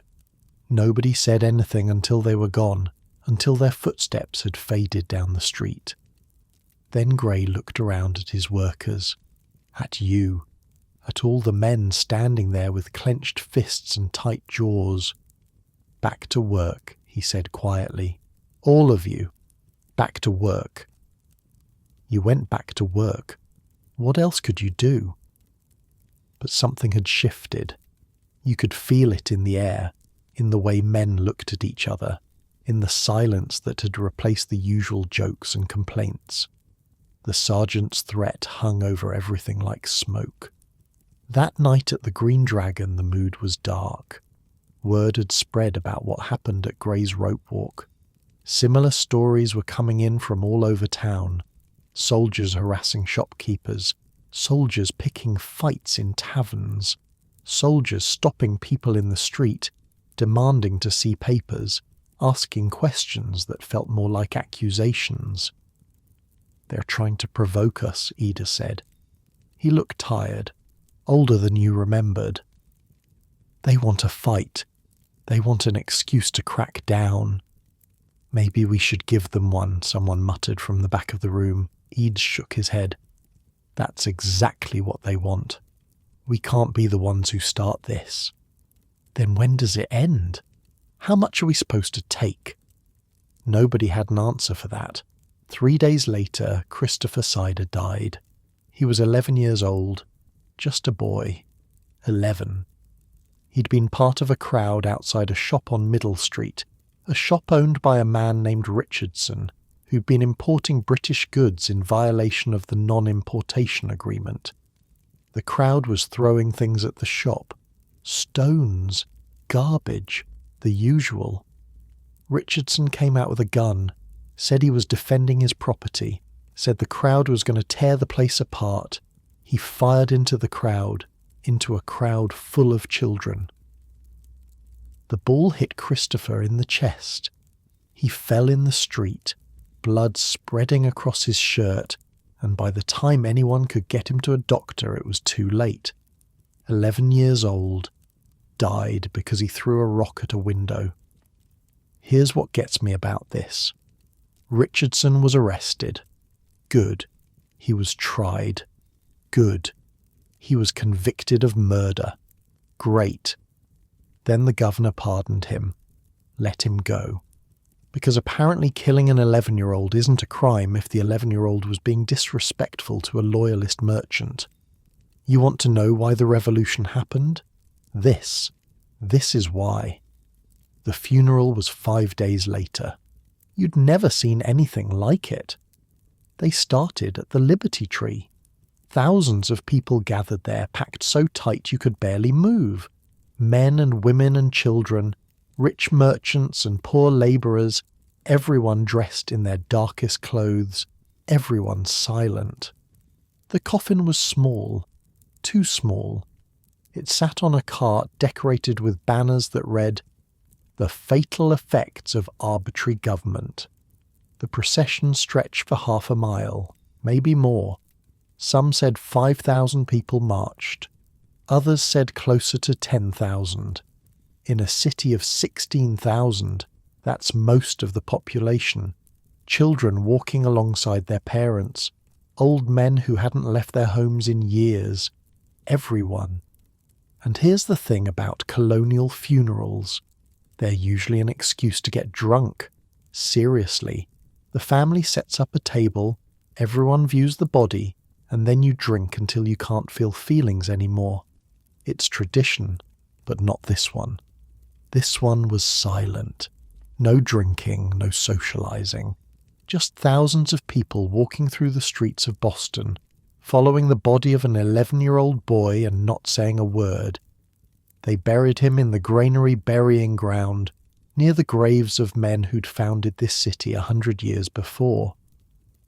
A minister said words that you couldn't hear from where you stood. Then it was over. But it wasn't over. Not really. The mood in Boston after the funeral was something you'd never felt before. Not the hot anger of the Stamp Act riots. This was colder, harder, the kind of anger that doesn't burn itself out in a single night. People looked at soldiers differently now, not with fear, not even with hatred exactly, with something else, a kind of calculation, a weighing of costs and benefits, like they were measuring things, deciding things, planning things that didn't need to be said out loud. And the soldiers looked back. They knew something had changed. You could see it in the way they walked. Always in pairs now, never alone. Their hands always near their weapons. They'd killed a child. Even the ones who hadn't pulled the trigger knew what that meant. The whole city was staring at them, waiting, wondering which one of them would be next to do something unforgivable. Here's something you learn about occupation. It's not the big confrontations that break people.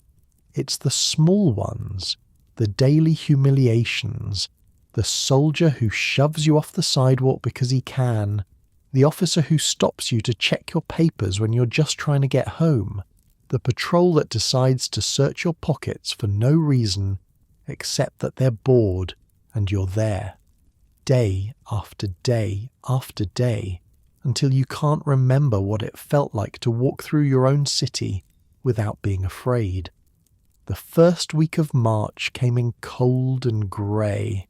Snow on the ground, ice in the harbour, a bitter wind that cut through your coat like it wasn't there. The rope walk was busy with spring orders, ships getting ready to sail as soon as the weather broke. You worked long hours, dawn to dusk, your hands raw and your back aching. On the 2nd of March, a Monday, the soldiers came back. You were at your station near the middle of the walk when you heard shouting from the entrance. A soldier had come in looking for work again, and one of the workers, a man named Samuel Gray, had told him where he could go, but not politely. Samuel told him to go clean the outhouse. The soldier swung at him. Samuel swung back. Within minutes, the whole rope walk had emptied into the street. Workers poured out of the building, grabbing whatever they could find. Clubs, rope ends, tools. The soldiers called for reinforcements, and soon there were dozens of them, red coats everywhere, the whole street turning into a brawl. Here's the thing about a street fight with soldiers. They have training, they have weapons, they have each other's backs. What you have is numbers and anger, and a lifetime of resentment that's been building since the first redcoat stepped off a boat in your harbour. Sometimes that's enough, sometimes it's not. You don't remember much of what happened next, just fragments. A soldier's face twisted with rage coming at you, the crack of a club against someone's skull, shouting and screaming and the taste of blood in your mouth, though you weren't sure if it was yours or someone else's. The smell of sweat and fear and something else, something that smelled like the start of a war. It lasted maybe 20 minutes. Then the officers arrived and broke it up, dragging soldiers back to their barracks, ordering the townspeople to disperse. You stood in the street, breathing hard, your knuckles split and bleeding, watching the redcoats retreat. "This isn't over," someone said beside you. A rope maker, his face bruised, his eyes bright with something dangerous. Not by a long shot. He was right. Over the next 2 days there were more fights, smaller ones scattered across the town, soldiers and civilians clashing wherever they met. The officers tried to keep their men confined to barracks, but some of them slipped out anyway, looking for revenge. And the townspeople were looking too. Groups of young men roaming the streets after dark, carrying clubs, daring any soldier they saw to start something. It was like the whole city had caught fire, a slow burn that nobody could put out. Wednesday night, the 4th of March, you went to the Green Dragon. The basement was packed. More men than you'd ever seen there, crammed into every corner, talking in urgent whispers. The air was thick with tobacco smoke and tension. "Something's going to happen," James said. He'd come in from Griffin's Wharf, still wearing his work clothes, his face grim. "Tomorrow, the 5th, I can feel it." "What do you mean?" "I don't know, He shook his head. "It's like a storm coming. You can smell it in the air." You knew what he meant. You'd felt it too. that pressure behind your eyes, that tightness in your chest. The whole city felt like a rope pulled too tight, fibers straining, ready to snap. 3 days of fighting, 3 days of soldiers and workers beating each other bloody in the streets. 3 days of threats and counter-threats and promises of revenge. Something had to give. Eid stood up at the front of the room. The crowd went quiet. "I know what you're all thinking," he said. "I know what you're feeling. Believe me, I feel it too. But I'm asking you, all of you, to keep your heads. Don't give them what they want. Don't be the ones to start this." "And if they start it," someone called out. Edie's was quiet for a moment.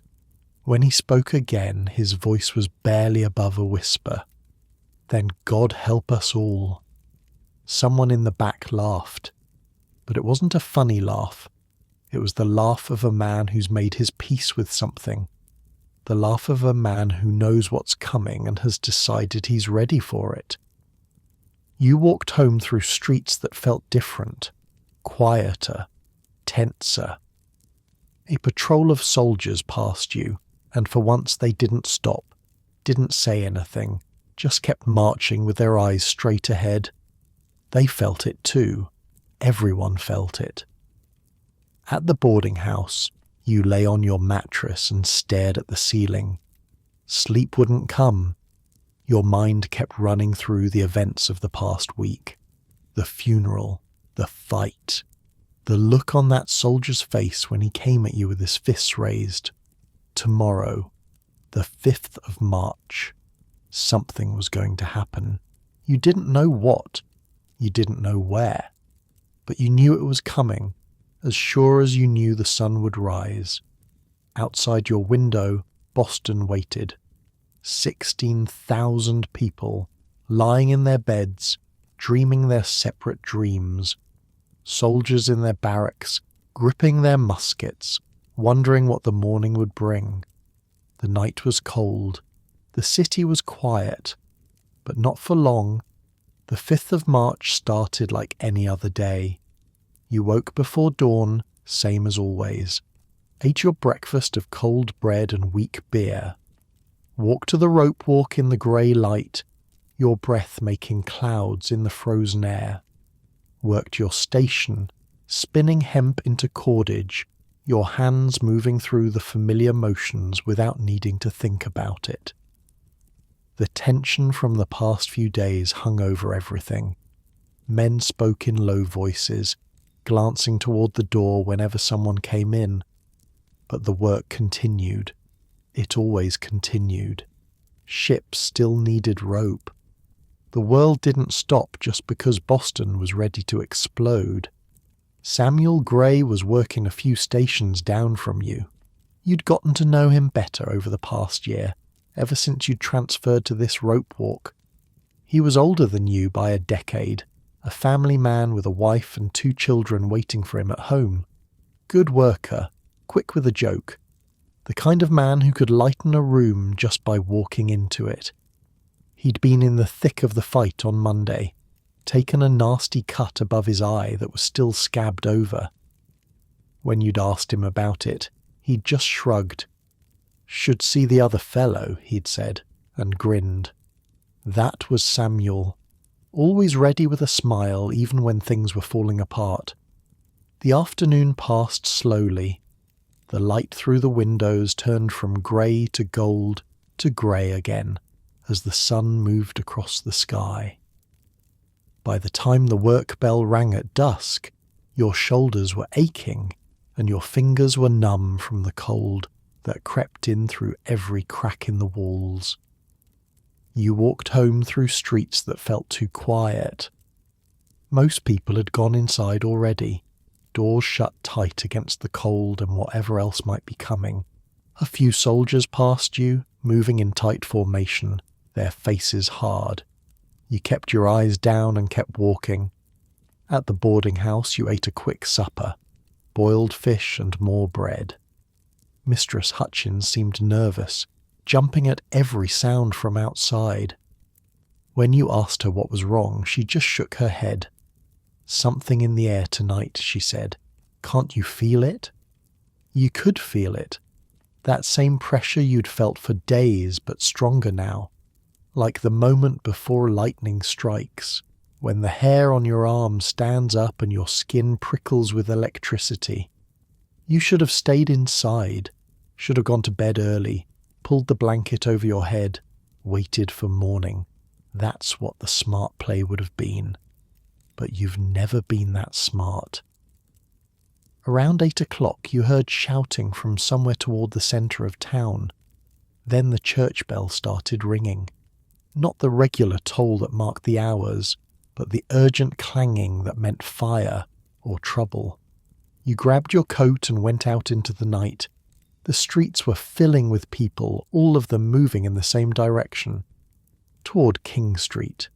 Toward the custom house. You joined the flow, not quite running, not quite walking, your heart beating faster with every step. The crowd thickened as you got closer. Men and boys mostly, but some women too. Everyone talking at once, voices rising over each other, fragments of conversation drifting past. Soldier hit him with his musket, calling for reinforcements.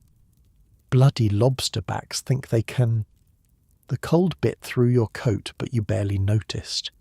Your blood was up now, the same heat you'd felt during the fight on Monday, the same anger that had been simmering for years.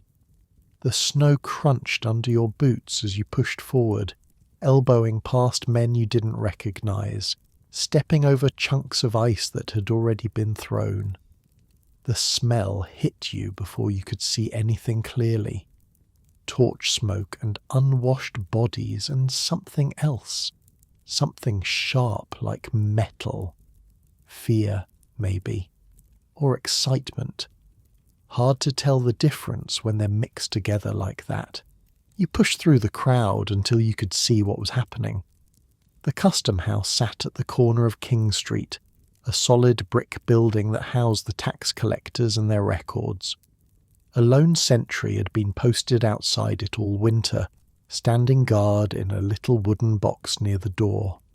Tonight that sentry was surrounded. A crowd of maybe 50 people had gathered around him. Boys were throwing snowballs and chunks of ice. Men were shouting insults. The sentry, a young private with a face white as the snow around him, had his musket raised, the bayonet fixed and gleaming in the torchlight. "Go ahead and fire," someone yelled. "I dare you!" The sentry didn't fire. He just stood there, his back against the wall, his eyes wild with fear. You pushed closer, trying to see better. That's when you spotted Samuel Gray, near the front of the crowd. He saw you too and waved you over. "Hell of a thing," he said when you reached him. "Started about an hour ago. Some wig-maker's boy got into it with an officer over money. That sentry there, Private White, he cracked the boy over the head with his musket. Now look at this mess." The crowd was getting bigger. More people arriving every minute, drawn by the bells, by the shouting, by the same electricity in the air that had pulled you out of your bed. 100 people now. Maybe more. Then someone yelled that soldiers were coming. They marched down King Street in formation.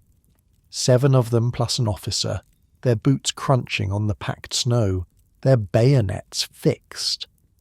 The crowd parted to let them through, then closed in behind them. The officer was a captain named Preston. You'd seen him before, around town, a middle-aged man with a lined face and tired eyes. He led his men to the custom house and formed them up in a semicircle around Private White, facing the crowd. 8 soldiers now, 8 muskets, and a crowd that had swelled to 300, maybe 400, pressing in from all sides.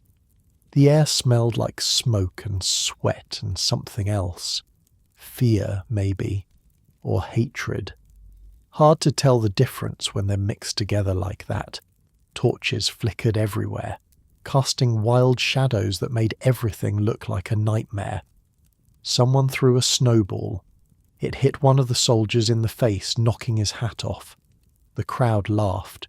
More snowballs followed, chunks of ice, oyster shells, anything people could find on the ground. Someone threw a club. Someone else threw what looked like a frozen cat.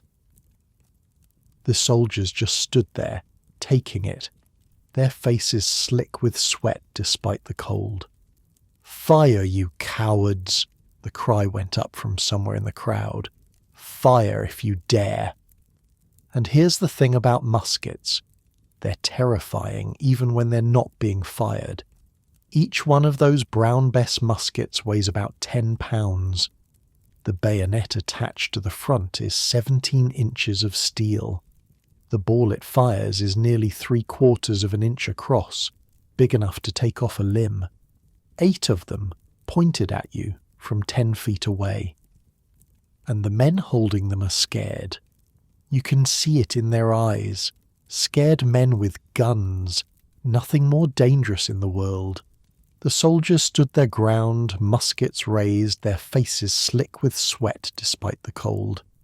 Captain Preston was shouting something, trying to be heard over the noise, but nobody was listening. You were maybe 20 feet from the line of soldiers, close enough to see the whites of their eyes, close enough to see how their hands shook on their weapons. Samuel was closer, right up front, shouting with the rest of them. "Sam," you called out. "Sam, get back." He didn't hear you, or maybe he did and didn't care. He was caught up in it now, same as everyone else. The rage of the past months, the past years, all of it boiling over at once. Someone threw a club. It hit one of the soldiers and knocked him down. He scrambled back to his feet, his face twisted with fury. What happened next took maybe 10 seconds. It felt like an hour. The soldier who'd been knocked down raised his musket and fired. The crack of the shot cut through the noise of the crowd like a knife. For a moment everything stopped, everyone frozen, staring, not quite believing what had just happened. Then more shots, one after another, the soldiers firing into the crowd, smoke and flame erupting from their muskets, the sound so loud it hurt your ears. People were screaming now, running, falling. You saw a man go down not 10 feet from where you stood, his chest torn open, blood spraying across the snow. You saw another man stumble backward, clutching his arm, his face a mask of shock. And you saw Samuel Gray.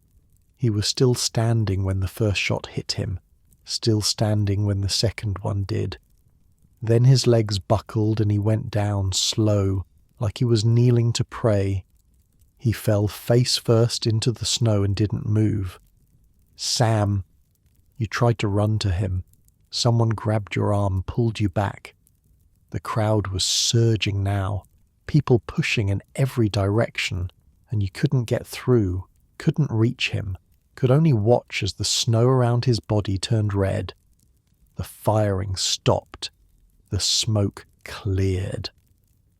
Captain Preston was screaming at his men, shoving their muskets down, his face twisted with horror at what had just happened.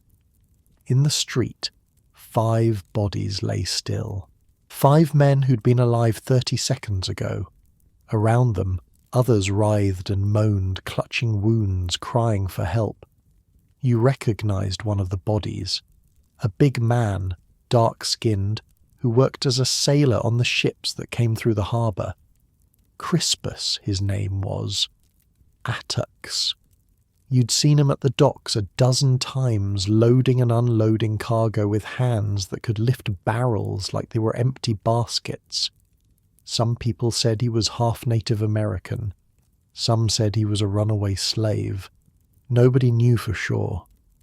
What you knew was that he was the first to fall, and he was gone before he hit the ground. 2 musket balls to the chest. Beside him, a boy, Samuel Maverick, 17 years old. Same age as you were when you first came to Boston. His eyes were still open, staring at the night sky, snowflakes landing on his face and not melting anymore. He'd been walking home from visiting friends. Wrong place, wrong time, dead. James Caldwell, Patrick Carr, and Samuel Gray, who had a wife and children waiting at home. Samuel, who'd been standing right next to you at the rope walk fight 3 days ago. Samuel, who'd grinned and said, "Should see the other fellow," like it was all some kind of joke. Samuel Gray didn't move, didn't make a sound. He was gone. You don't remember much of what happened after that. Just fragments again. Shouting, more bells. Someone saying the word massacre over and over. The crowd pressing forward again, hundreds of people screaming for blood, and the soldiers retreating into the custom house, barricading the door behind them. At some point, the lieutenant governor appeared. Hutchinson, his name was. He stood on a balcony above the crowd and promised that justice would be done, that the soldiers would be arrested, that there would be a trial. The crowd didn't believe him. Why would they? But the promises were enough to calm things down, at least for the moment. Slowly, reluctantly, people began to drift away. You stayed.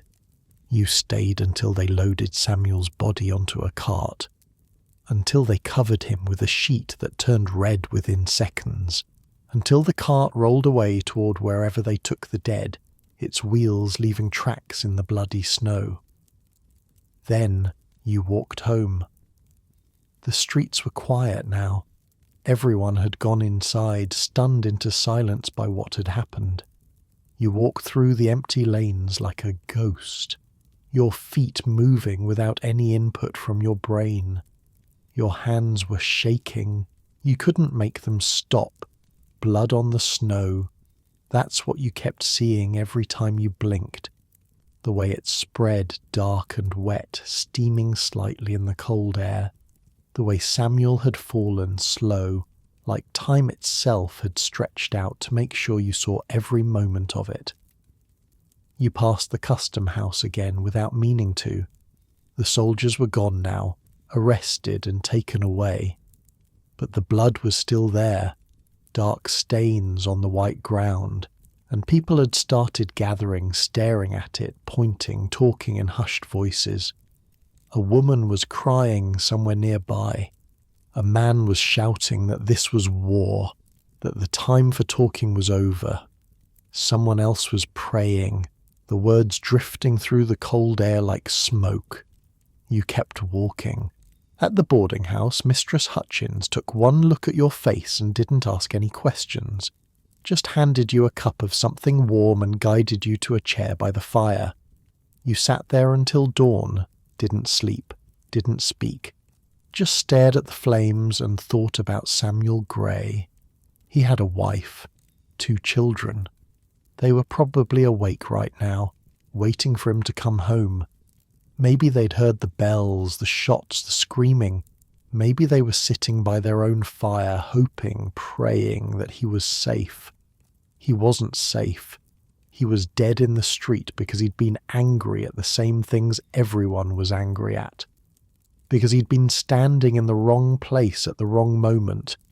Because 8 soldiers had panicked and fired their muskets into a crowd of unarmed people. You thought about the soldier who'd shot him, wondered if he was feeling anything right now. Guilt, fear, relief that he'd survived. You thought about Captain Preston, the look on his face after the shooting stopped, the horror of a man who'd just watched everything fall apart. You thought about the boy from the funeral, Christopher Sider, 11 years old, and now Samuel, and Crispus Attucks, the sailor with the strong hands, and that 17-year-old boy whose name you didn't even know.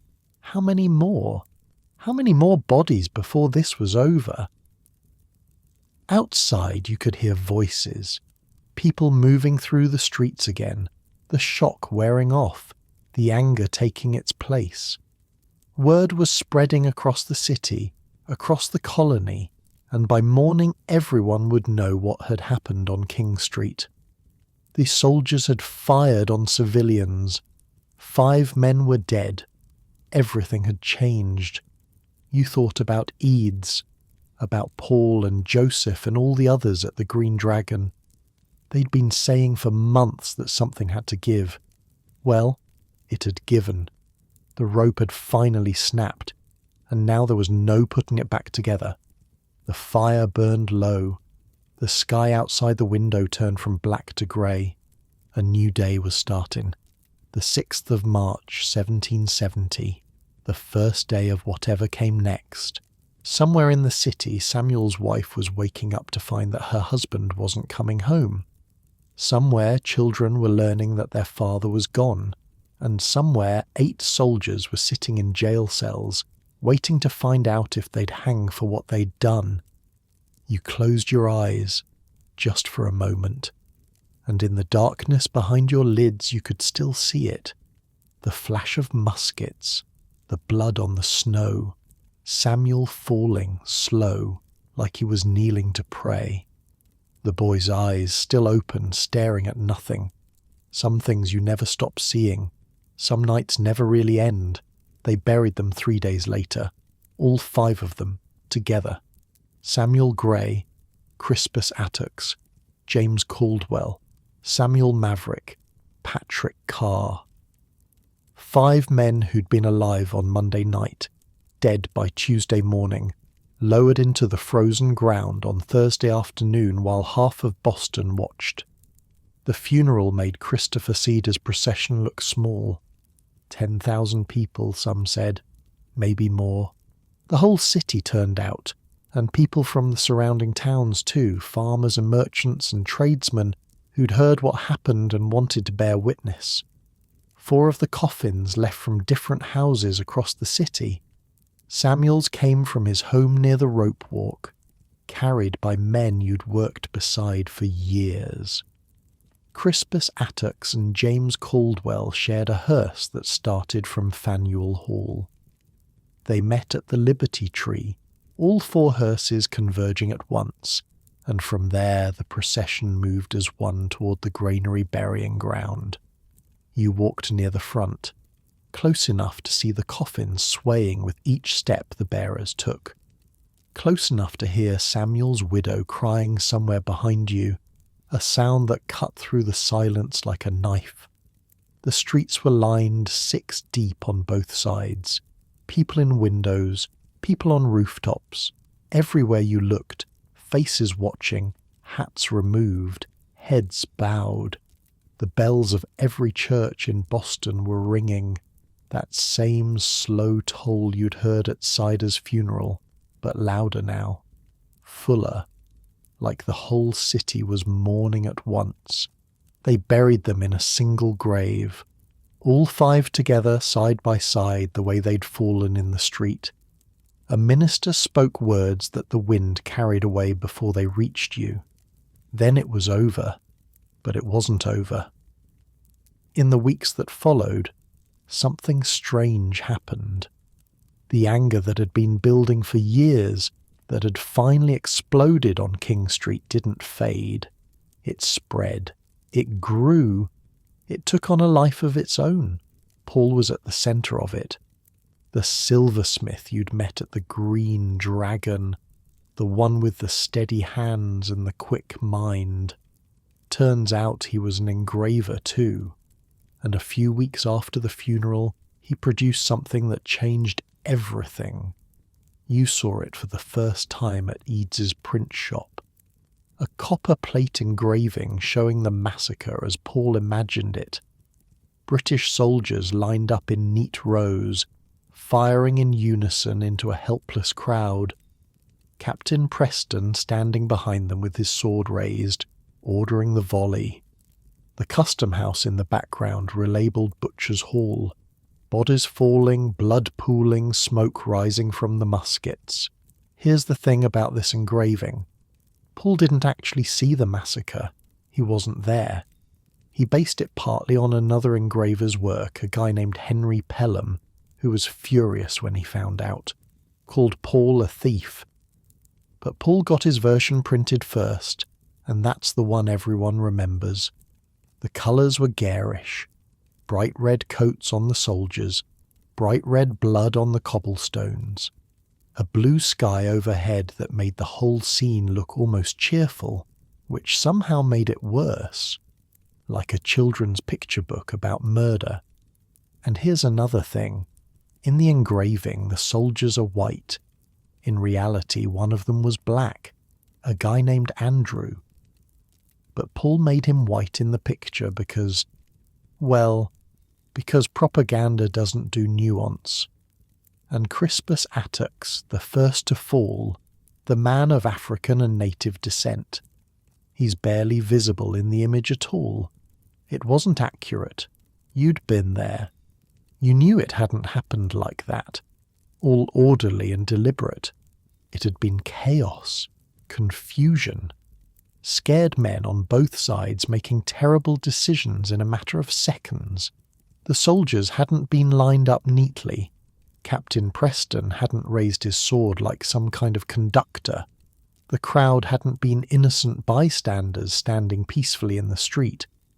But accuracy wasn't the point. The point was the feeling, the outrage, the image of British tyranny made visible, something people could look at and understand without needing to read a word. "It's propaganda," you said to Edie's the first time you saw it. He shrugged. "It's the truth, just simplified. That's not what happened. It's what people need to believe happened." He looked at you with those tired eyes. "You think the king tells the truth about us? You think Parliament debates the facts before they pass their taxes? This is a war, Daniel, and in war the story matters as much as the sword." Edie's printed hundreds of copies, then thousands. They spread across the colonies like fire through dry grass. Boston, New York, Philadelphia, Charleston. Everywhere people looked at that engraving and saw what the British were capable of, what they'd done, what they might do again. You kept a copy for yourself, pinned it to the wall above your bed in the boarding house. Some nights you'd lie there staring at it, trying to match the neat lines of the engraving to the messy reality of what you'd witnessed. They never quite fit together. But maybe that didn't matter. Maybe what mattered was that people were paying attention now. The whole world was watching Boston. The trials came in the fall. Captain Preston went first, in October, then the soldiers, in November and December. The whole city was holding its breath, waiting to see what would happen. Would they hang? Would there be justice for the 5 men in the granary? The defence lawyer surprised everyone. John Adams, one of the loudest voices against British tyranny. A man who'd been at the Green Dragon, who'd argued for resistance, who'd helped organise the non-importation agreements. And now he was standing in court, defending the soldiers who'd killed 5 of his countrymen. People were furious, called him a traitor, a turncoat, worse things you won't repeat. Someone threw a rock through his window. His law practice suffered. Friends stopped speaking to him. But here's the thing about John Adams. He was playing a long game. He knew that if these soldiers didn't get a fair trial, the Crown would use it as proof that the colonies were lawless, that we couldn't govern ourselves, that we needed British control. So he defended them. He gave them the best defence he could, and in doing so, he proved that even in the middle of a revolution, Boston still believed in justice. Also, let's be honest, the prosecution's case was kind of a mess. Witnesses contradicted each other. Some of them were clearly drunk that night and couldn't remember what happened. One guy claimed he saw everything clearly from a block away, in the dark, through a crowd of 400 people. Adams picked those testimonies apart like a man filleting a fish. But Adams didn't back down. said everyone deserved a fair trial, even redcoats, said the law had to mean something or none of this was worth fighting for. You went to the trial one day, stood in the back of the courtroom, squeezed between dozens of other spectators, watching Adams do his work. He was good. You had to admit that. He picked apart the prosecution's witnesses, pointed out contradictions in their testimony, reminded the jury that a mob had been throwing ice and shells and shouting fire before the first shot was ever discharged. Facts are stubborn things, he said at one point, his voice filling the courtroom, and whatever may be our wishes, our inclinations, or the dictates of our passion, they cannot alter the state of facts and evidence. You didn't know what to think. Part of you wanted to see those soldiers hang, wanted to watch them kick and twitch at the end of a rope the way Samuel had twitched in the snow before he went still. Wanted someone to pay for what happened, really pay, not just get a slap on the wrist and a ticket home.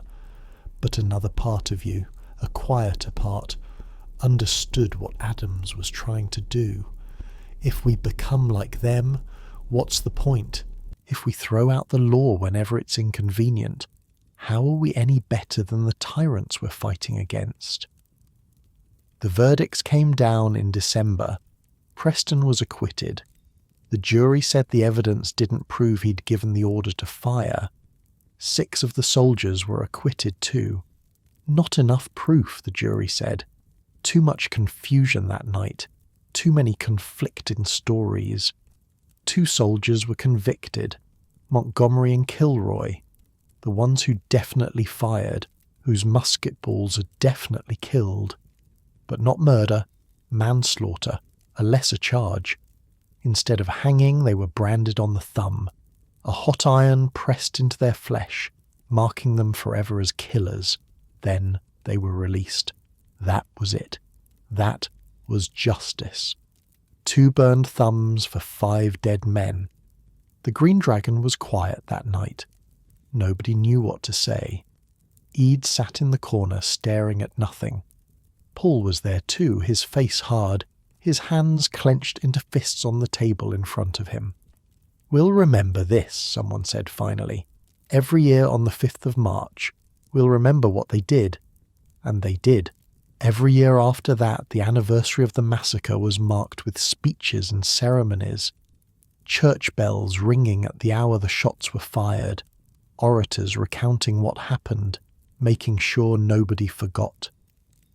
The 5 graves in the granary became a pilgrimage site, a place where people came to pay their respects and renew their anger.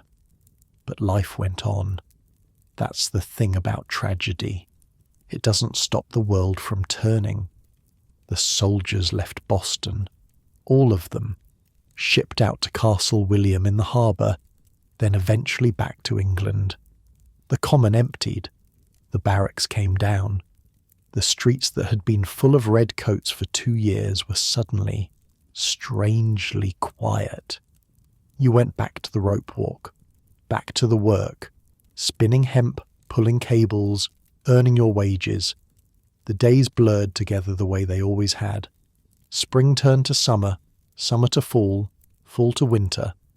Another year passed, then another. 1771, 1772, the early months of 1773. Boston settled into something like normalcy. The non-importation agreements fell apart as merchants got tired of losing money. Ships came and went from the harbour. People bought British goods again, drank British tea, tried to pretend that everything was fine. But it wasn't fine. You knew it. Everyone knew it. The anger was still there, just buried deeper, waiting. You moved out of the boarding house that spring, found a small room above a chandler's shop on Fish Street closer to the harbour. It wasn't much. A bed, a table, a chair, a window that looked out over the water. But it was yours. The first space you'd ever had that belonged to just you. At night, you'd sit by that window and watch the ships at anchor. their lanterns swaying with the tide. You'd think about all the places those ships had been. London, Liverpool, the Sugar Islands, Africa. A whole world out there that you'd never seen, might never see. Sometimes you wondered what would have happened if you'd gone with William, shipped out to the West Indies, left all this behind. But you hadn't. You'd stayed. And now you were too deep in to leave. At the Green Dragon, the meetings continued. Smaller now, quieter. The fever pitch of 69 and 70 had faded, but the core group remained. Edie's and Paul and Joseph and the others, planning, watching, waiting for the next move. You turned 25, then 26. The scars on your knuckles from the rope walk fight faded to white lines. The images from that night on King Street grew softer around the edges, less sharp, though they never disappeared entirely. Some mornings you'd wake up and for a moment you wouldn't remember. Then it would all come flooding back. Samuel's widow remarried. You heard about it from James, who still worked at the rope walk near Griffin's Wharf. A good man, he said, a carpenter. Someone who could take care of her and the children. You were glad for her. Glad that life could continue, that grief didn't have to last forever. James had married his Sarah by then, had a baby on the way. He talked about the future now in a way he never had before, about the shop he wanted to open, the life he wanted to build. He still came to the Green Dragon sometimes, but less often. He had other things to think about. You understood. People change. Priorities shift. The fire that burns so hot in your 20s starts to cool as you get older, as you realise that revolutions are long and life is short and there are other things worth caring about. But you hadn't cooled. Not yet. The memory of Samuel falling kept the fire lit. The sight of those soldiers marching away unpunished. The knowledge that nothing had really changed. That the king still saw you as subjects to be taxed and controlled. That all the blood spilled on King Street had bought nothing but a temporary reprieve. Something else would happen. You were sure of it. Parliament would push again, and Boston would push back, and the whole cycle would start over. It was just a matter of time. In the spring of 1773, word came from London.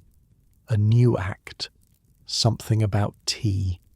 You didn't pay much attention at first. Tea seemed like such a small thing compared to everything that had happened. The Tea Act, they called it. Parliament had given the East India Company a monopoly on selling tea in the colonies. No more buying from Dutch smugglers or local merchants. If you wanted tea, you bought it from the company, and you paid the tax that came with it. It didn't sound like much. A few pennies on a pound of leaves. But the men at the Green Dragon understood what it really meant. This wasn't about tea. It was about the principle. If Parliament could tax tea, they could tax anything. If they could grant monopolies to their favoured companies, they could destroy any colonial business they wanted. It was the Stamp Act all over again, just dressed up in different clothes. But the men at the Green Dragon were paying attention. Edis was writing furiously, pages of notes spread across his table. Paul was making trips to the harbour, talking to ship captains, gathering information. Joseph was convening meetings, more meetings, the old urgency creeping back into his voice. Word spread that 3 ships were on their way from London. The Dartmouth, the Eleanor, the Beaver, all loaded with East India Company tea, all heading for Boston Harbour. "We have to send it back," someone said at one of the meetings. "Refuse to let it land. Send a message they can't ignore." "The governor won't allow it," Edis replied. "Hutchinson's already said the ships can't leave until the tea is unloaded and the duty paid." "Then we don't let them unload." "And if they try anyway?" Silence. Everyone knew what that meant. Another confrontation. Maybe another massacre. More blood in the streets. "This is it," Joseph said one night, his eyes bright in the candlelight. "This is the moment we've been waiting for. You didn't understand yet, but you would. By December, everyone would understand."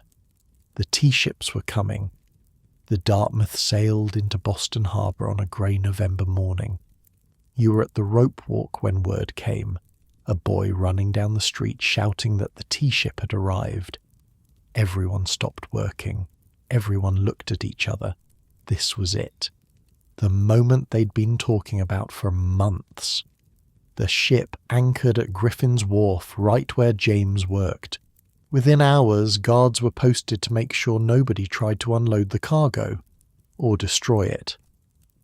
The owner, a man named Roch, was summoned to meeting after meeting, pressured from all sides. The governor wanted the tea landed and the duty paid. The Sons of Liberty wanted it sent back to England. Roch was caught in the middle, a man with a ship full of leaves that nobody wanted and everyone was fighting over. 2 more ships arrived in the days that followed. The Eleanor, the Beaver. All 3 sat at Griffin's Wharf, their holds packed with East India Company tea, while Boston tried to figure out what to do. The law gave them 20 days. 20 days from the Dartmouth's arrival to pay the duty. If the deadline passed without payment, the customs officials could seize the cargo and sell it themselves. The tea would land either way. The tax would be paid either way, unless something changed. The meetings at Old South Meeting House drew thousands. You went to one, squeezed into the back of the building with 6,000 or 7,000 other people, the air thick with body heat and tension. Samuel Adams stood at the front, his voice carrying over the crowd, laying out the situation in terms everyone could understand. "We must act," he said. "If this tea lands, if this duty is paid, we lose everything we've fought for, every principle, every sacrifice, the blood of the men who died on King Street, all of it, for nothing." The crowd roared its agreement, but agreement wasn't a plan, and the deadline was approaching fast. December 16th, a Thursday, cold and clear, the kind of winter day where the sky looks like pale blue glass and your breath hangs in the air like smoke. You went to work that morning like any other day, but everyone knew something was going to happen. The final meeting was scheduled for that afternoon. Roch had been sent to ask the governor one last time for permission to leave without unloading. Everyone was waiting to hear what Hutchinson would say. The answer came around 6 in the evening, just as darkness was falling. Roch returned from the governor's mansion with the news everyone expected. No, the ships could not leave. The tea would be landed. The duty would be paid. That was the end of it. Except it wasn't. Samuel Adams stood up in the crowded meeting house and spoke the words that everyone was waiting for. "This meeting can do nothing more to save the country." That was the signal. You were outside when you heard the war whoops, men pouring out of the meeting house heading for the harbour, their faces already smeared with soot and coal dust. Some wore blankets wrapped around their shoulders. Some had feathers stuck in their hats. Thus dressed as Indians, or something like Indians, a disguise that fooled no one but gave everyone deniability. You fell in with them, didn't think about it, just started walking, then jogging, then running toward Griffin's Wharf. Your heart was pounding, your hands were shaking, but your feet knew where to go. By the time you reached the wharf, there were maybe 150 men gathered, maybe more. It was hard to count in the darkness with everyone's faces blackened, everyone dressed in the same rough disguises. You recognized some of them anyway. Men from the rope walk, men from the Green Dragon. Paul was there, somewhere. James too. You could feel their presence even if you couldn't see their faces. Someone handed you a hatchet. Someone else pointed you toward the Dartmouth. "Chests are in the hold," he said. "Drag them up, break them open, dump the tea, nothing else. Don't take anything. Don't damage anything except the tea. Understood?" You nodded. You understood. The work was hard, harder than you expected. Each chest weighed maybe 400 pounds, and they had to be hauled up from the hold by hand, dragged across the deck, broken open with axes and hatchets, then dumped over the side. The tea floated at first, spreading across the dark water like a stain. Then it started to sink, or drift away with the current, and you'd go back for another chest. Here's something nobody tells you about the Boston Tea Party. It took 3 hours. 3 hours of back-breaking labour. In the cold, in the dark, with wet feet and blistered hands and lungs full of tea dust. This wasn't some quick symbolic gesture. This was work. Real work. The kind of work that leaves you sore for days. And here's another thing. The men were incredibly careful not to damage anything except the tea. Someone accidentally broke a padlock. They replaced it the next day. Someone's shoes got tea in them. They shook them out over the water. A guy tried to stuff some tea in his pockets to take home. The others beat him up and threw him off the ship. This wasn't looting. This was a statement. The smell was everywhere. Rich and earthy. Almost sweet. It mixed with the salt of the harbour and the tar of the ships and the sweat of the men working beside you. Your hands blistered, then bled, then went numb. Your shoulders burned from the hauling. But you kept going. Everyone kept going. At one point you paused to catch your breath and looked around. The deck was chaos. Men swarming over the chests, hatchets rising and falling, tea cascading over the gunwale into the black water below. But it was organised chaos, controlled. Nobody was looting. Nobody was smashing things for the sake of smashing them. This was work, honest work, the kind you'd done your whole life, just with a different purpose tonight. A man worked beside you whose face you couldn't see through the soot, but you knew his hands, workers' hands, calloused and strong. A rope maker, maybe, or a shipwright. Someone who knew what it meant to labour for a living, to trade your sweat for pennies while men in London got rich off your back. He caught you looking and nodded once. That was all. Then he went back to work, and so did you. 3 hours. That's how long it took. 3 hours of hauling and chopping and dumping, the sweat freezing on your face despite the cold, your arms burning, your back screaming. Nobody spoke except to give orders. No jokes, no cheering, just work. The tide was coming in, and you could see the tea piling up against the hulls of the ships, a thick brown sludge that reeked of wealth and waste.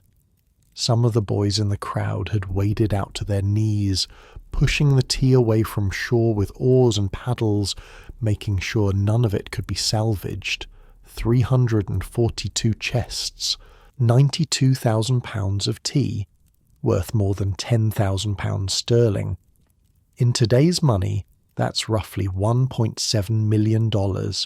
All of it gone, floating in Boston Harbour, steeping in the salt water like the world's biggest, most expensive, most illegal pot of tea. The tide was so thick with tea that for days afterward you could smell it from anywhere in town. Kids waded out at low tide to push the floating tea deeper into the harbour, with oars and paddles, making sure none of it could be salvaged. The harbour looked brown for weeks, and here's the best part. Nobody talked. Ever. 150 men participated in the tea party, and not a single one of them was ever officially identified. They went to their graves without confessing. It wasn't until decades later, when the participants were old men and the danger had passed, that anyone started admitting they'd been there. Even then, some of them never told. When it was done, you climbed back onto the wharf with the others. Someone was sweeping the decks of the ships, making sure no tea was left behind. Someone else was shaking out their shoes, dumping the loose leaves that had gotten inside. They wanted it known that this wasn't about theft. Nobody had taken anything for themselves. This was a statement, a protest, a message to the king and parliament that couldn't be ignored. You walked home through streets that were strangely quiet. The crowds that had gathered at the harbour were dispersing, melting into the darkness, going back to their homes and their beds. A few people passed you on the street, glancing at your blackened face, your damp clothes, the hatchet still in your hand. Nobody said anything. Nobody needed to. The moon was up now, hanging low over the rooftops, casting silver light across the cobblestones. Your footsteps echoed in the empty lanes. You walked past the old state house, past the spot where Samuel Gray had fallen, past the Green Dragon with its windows dark and its doors shut tight. The city felt different tonight. Smaller somehow. Or maybe you felt bigger, like you'd grown into something you hadn't been before. Not a hero, nothing so grand as that. Just a man who'd finally done something instead of just talking about it. At your room on Fish Street, you washed the soot from your face and hands. The water in the basin turned black. Your clothes smelled like tea, a rich, earthy smell that would linger for days. You hung them by the window to air out, then sat on the edge of your bed, too tired to sleep, too wired to rest. Outside, the harbour was quiet. The 3 ships sat at their moorings, their holds empty now, their decks clean. Somewhere out there, 92,000 pounds of tea was dissolving into the Atlantic, drifting out with the tide, gone forever. You thought about what would happen next. The king would hear about this. Parliament would hear about it. There would be consequences, probably severe ones. Boston had just dumped a fortune into the harbour, had openly defied the crown in a way that couldn't be explained away or smoothed over. This was different from riots and protests. This was destruction of property. This was rebellion. They would call it the Boston Tea Party, eventually. Years later, when it had become legend instead of just something that happened on a cold December night. But you didn't know that yet. You didn't know about the intolerable acts that would come in response, or the Continental Congress, or the shots at Lexington and Concord. You didn't know that in less than 2 years you'd be watching British ships bombard Charlestown from across the harbour, watching the city burn. All of that was still in the future, hidden, waiting. But you couldn't bring yourself to regret it. Not tonight. Tonight you just felt empty, hollowed out, like you'd been carrying something heavy for years and had finally set it down. You lay back on your bed and stared at the ceiling. The same ceiling you'd stared at 1,000 nights before. The same cracks, the same water stains, the same shadows cast by the candle on your table. But everything was different now. You could feel it. Something had shifted, some balance had tipped, and there was no going back. The tea was in the harbour. The message had been sent. Whatever came next, it would come. Outside your window, Boston slept. 16,000 people, most of them unaware of what had happened tonight, what it would mean for their futures, their children's futures, their children's children. They'd find out tomorrow. The whole world would find out. And then everything would change. But that was tomorrow. Tonight, you closed your eyes and let the exhaustion wash over you. Your muscles ached, your hands were raw, but you were warm and you were safe, and for the first time in a long time you felt something like peace. You'd done what you could. What happened next was out of your hands. The wind off the harbour rattled your window gently. The candle on your table flickered and went out, leaving you in darkness. Somewhere in the city a dog barked once and fell silent. The night wrapped around you like a blanket, soft and dark and quiet. This is how it was, how it really was. Not the paintings in museums or the stories in books. Not heroes in perfect costumes making speeches for the ages. Just ordinary people doing what they thought was right, scared and tired and uncertain, hoping that somehow it would all work out. You were one of them. Daniel the rope maker. Nobody special, nobody famous. Just a man who happened to be in Boston when history decided to happen. And now, 250 years later, that same city is still there. The harbour still opens to the sea. Ships still come and go, though they're bigger now, carrying different cargo. The streets you walked are still streets, though they've been paved and repaved 100 times. The Old North Church still stands in the North End. Faneuil Hall still stands downtown. The graves in the granary are still there, still visited, still remembered. The world changed. The country you helped create grew into something nobody could have imagined back then. Wars were fought. Laws were written. Generations were born and lived and died. And through all of it, the story of what happened in Boston kept being told. The tea in the harbour, the shots on King Street. The ordinary people who did extraordinary things because they believed they deserved to be free. That's the thing about history. It's not really about the past. It's about understanding how we got here. How all those small decisions, all those cold mornings and hard days and sleepless nights added up to something bigger than any one person could see at the time. You couldn't see it. Lying there in your room on Fish Street, the smell of tea still on your skin. You didn't know that the revolution was coming, that independence would be declared, that the country you helped birth would still be here in the 21st century. All you knew was that you were tired, and that tomorrow would bring whatever it brought, and that for now, for this one moment, you could rest. So close your eyes. Let the tension drain from your shoulders. Feel the warmth of your own bed, your own blankets, your own safe place in this complicated world. History is just people. People who lived and breathed and worried and hoped, just like you. People who made choices without knowing how they'd turn out. People who went to sleep at night wondering if they'd done the right thing. You're part of that chain now. Everyone who's ever lived is part of that chain. The past flowing into the present flowing into the future, all of it connected, all of it leading somewhere none of us can see. But you don't have to see it tonight. Tonight, you can just rest. Let the story settle into your bones. Let the images fade into dreams. The harbour, the tea, the ships rocking gently at anchor.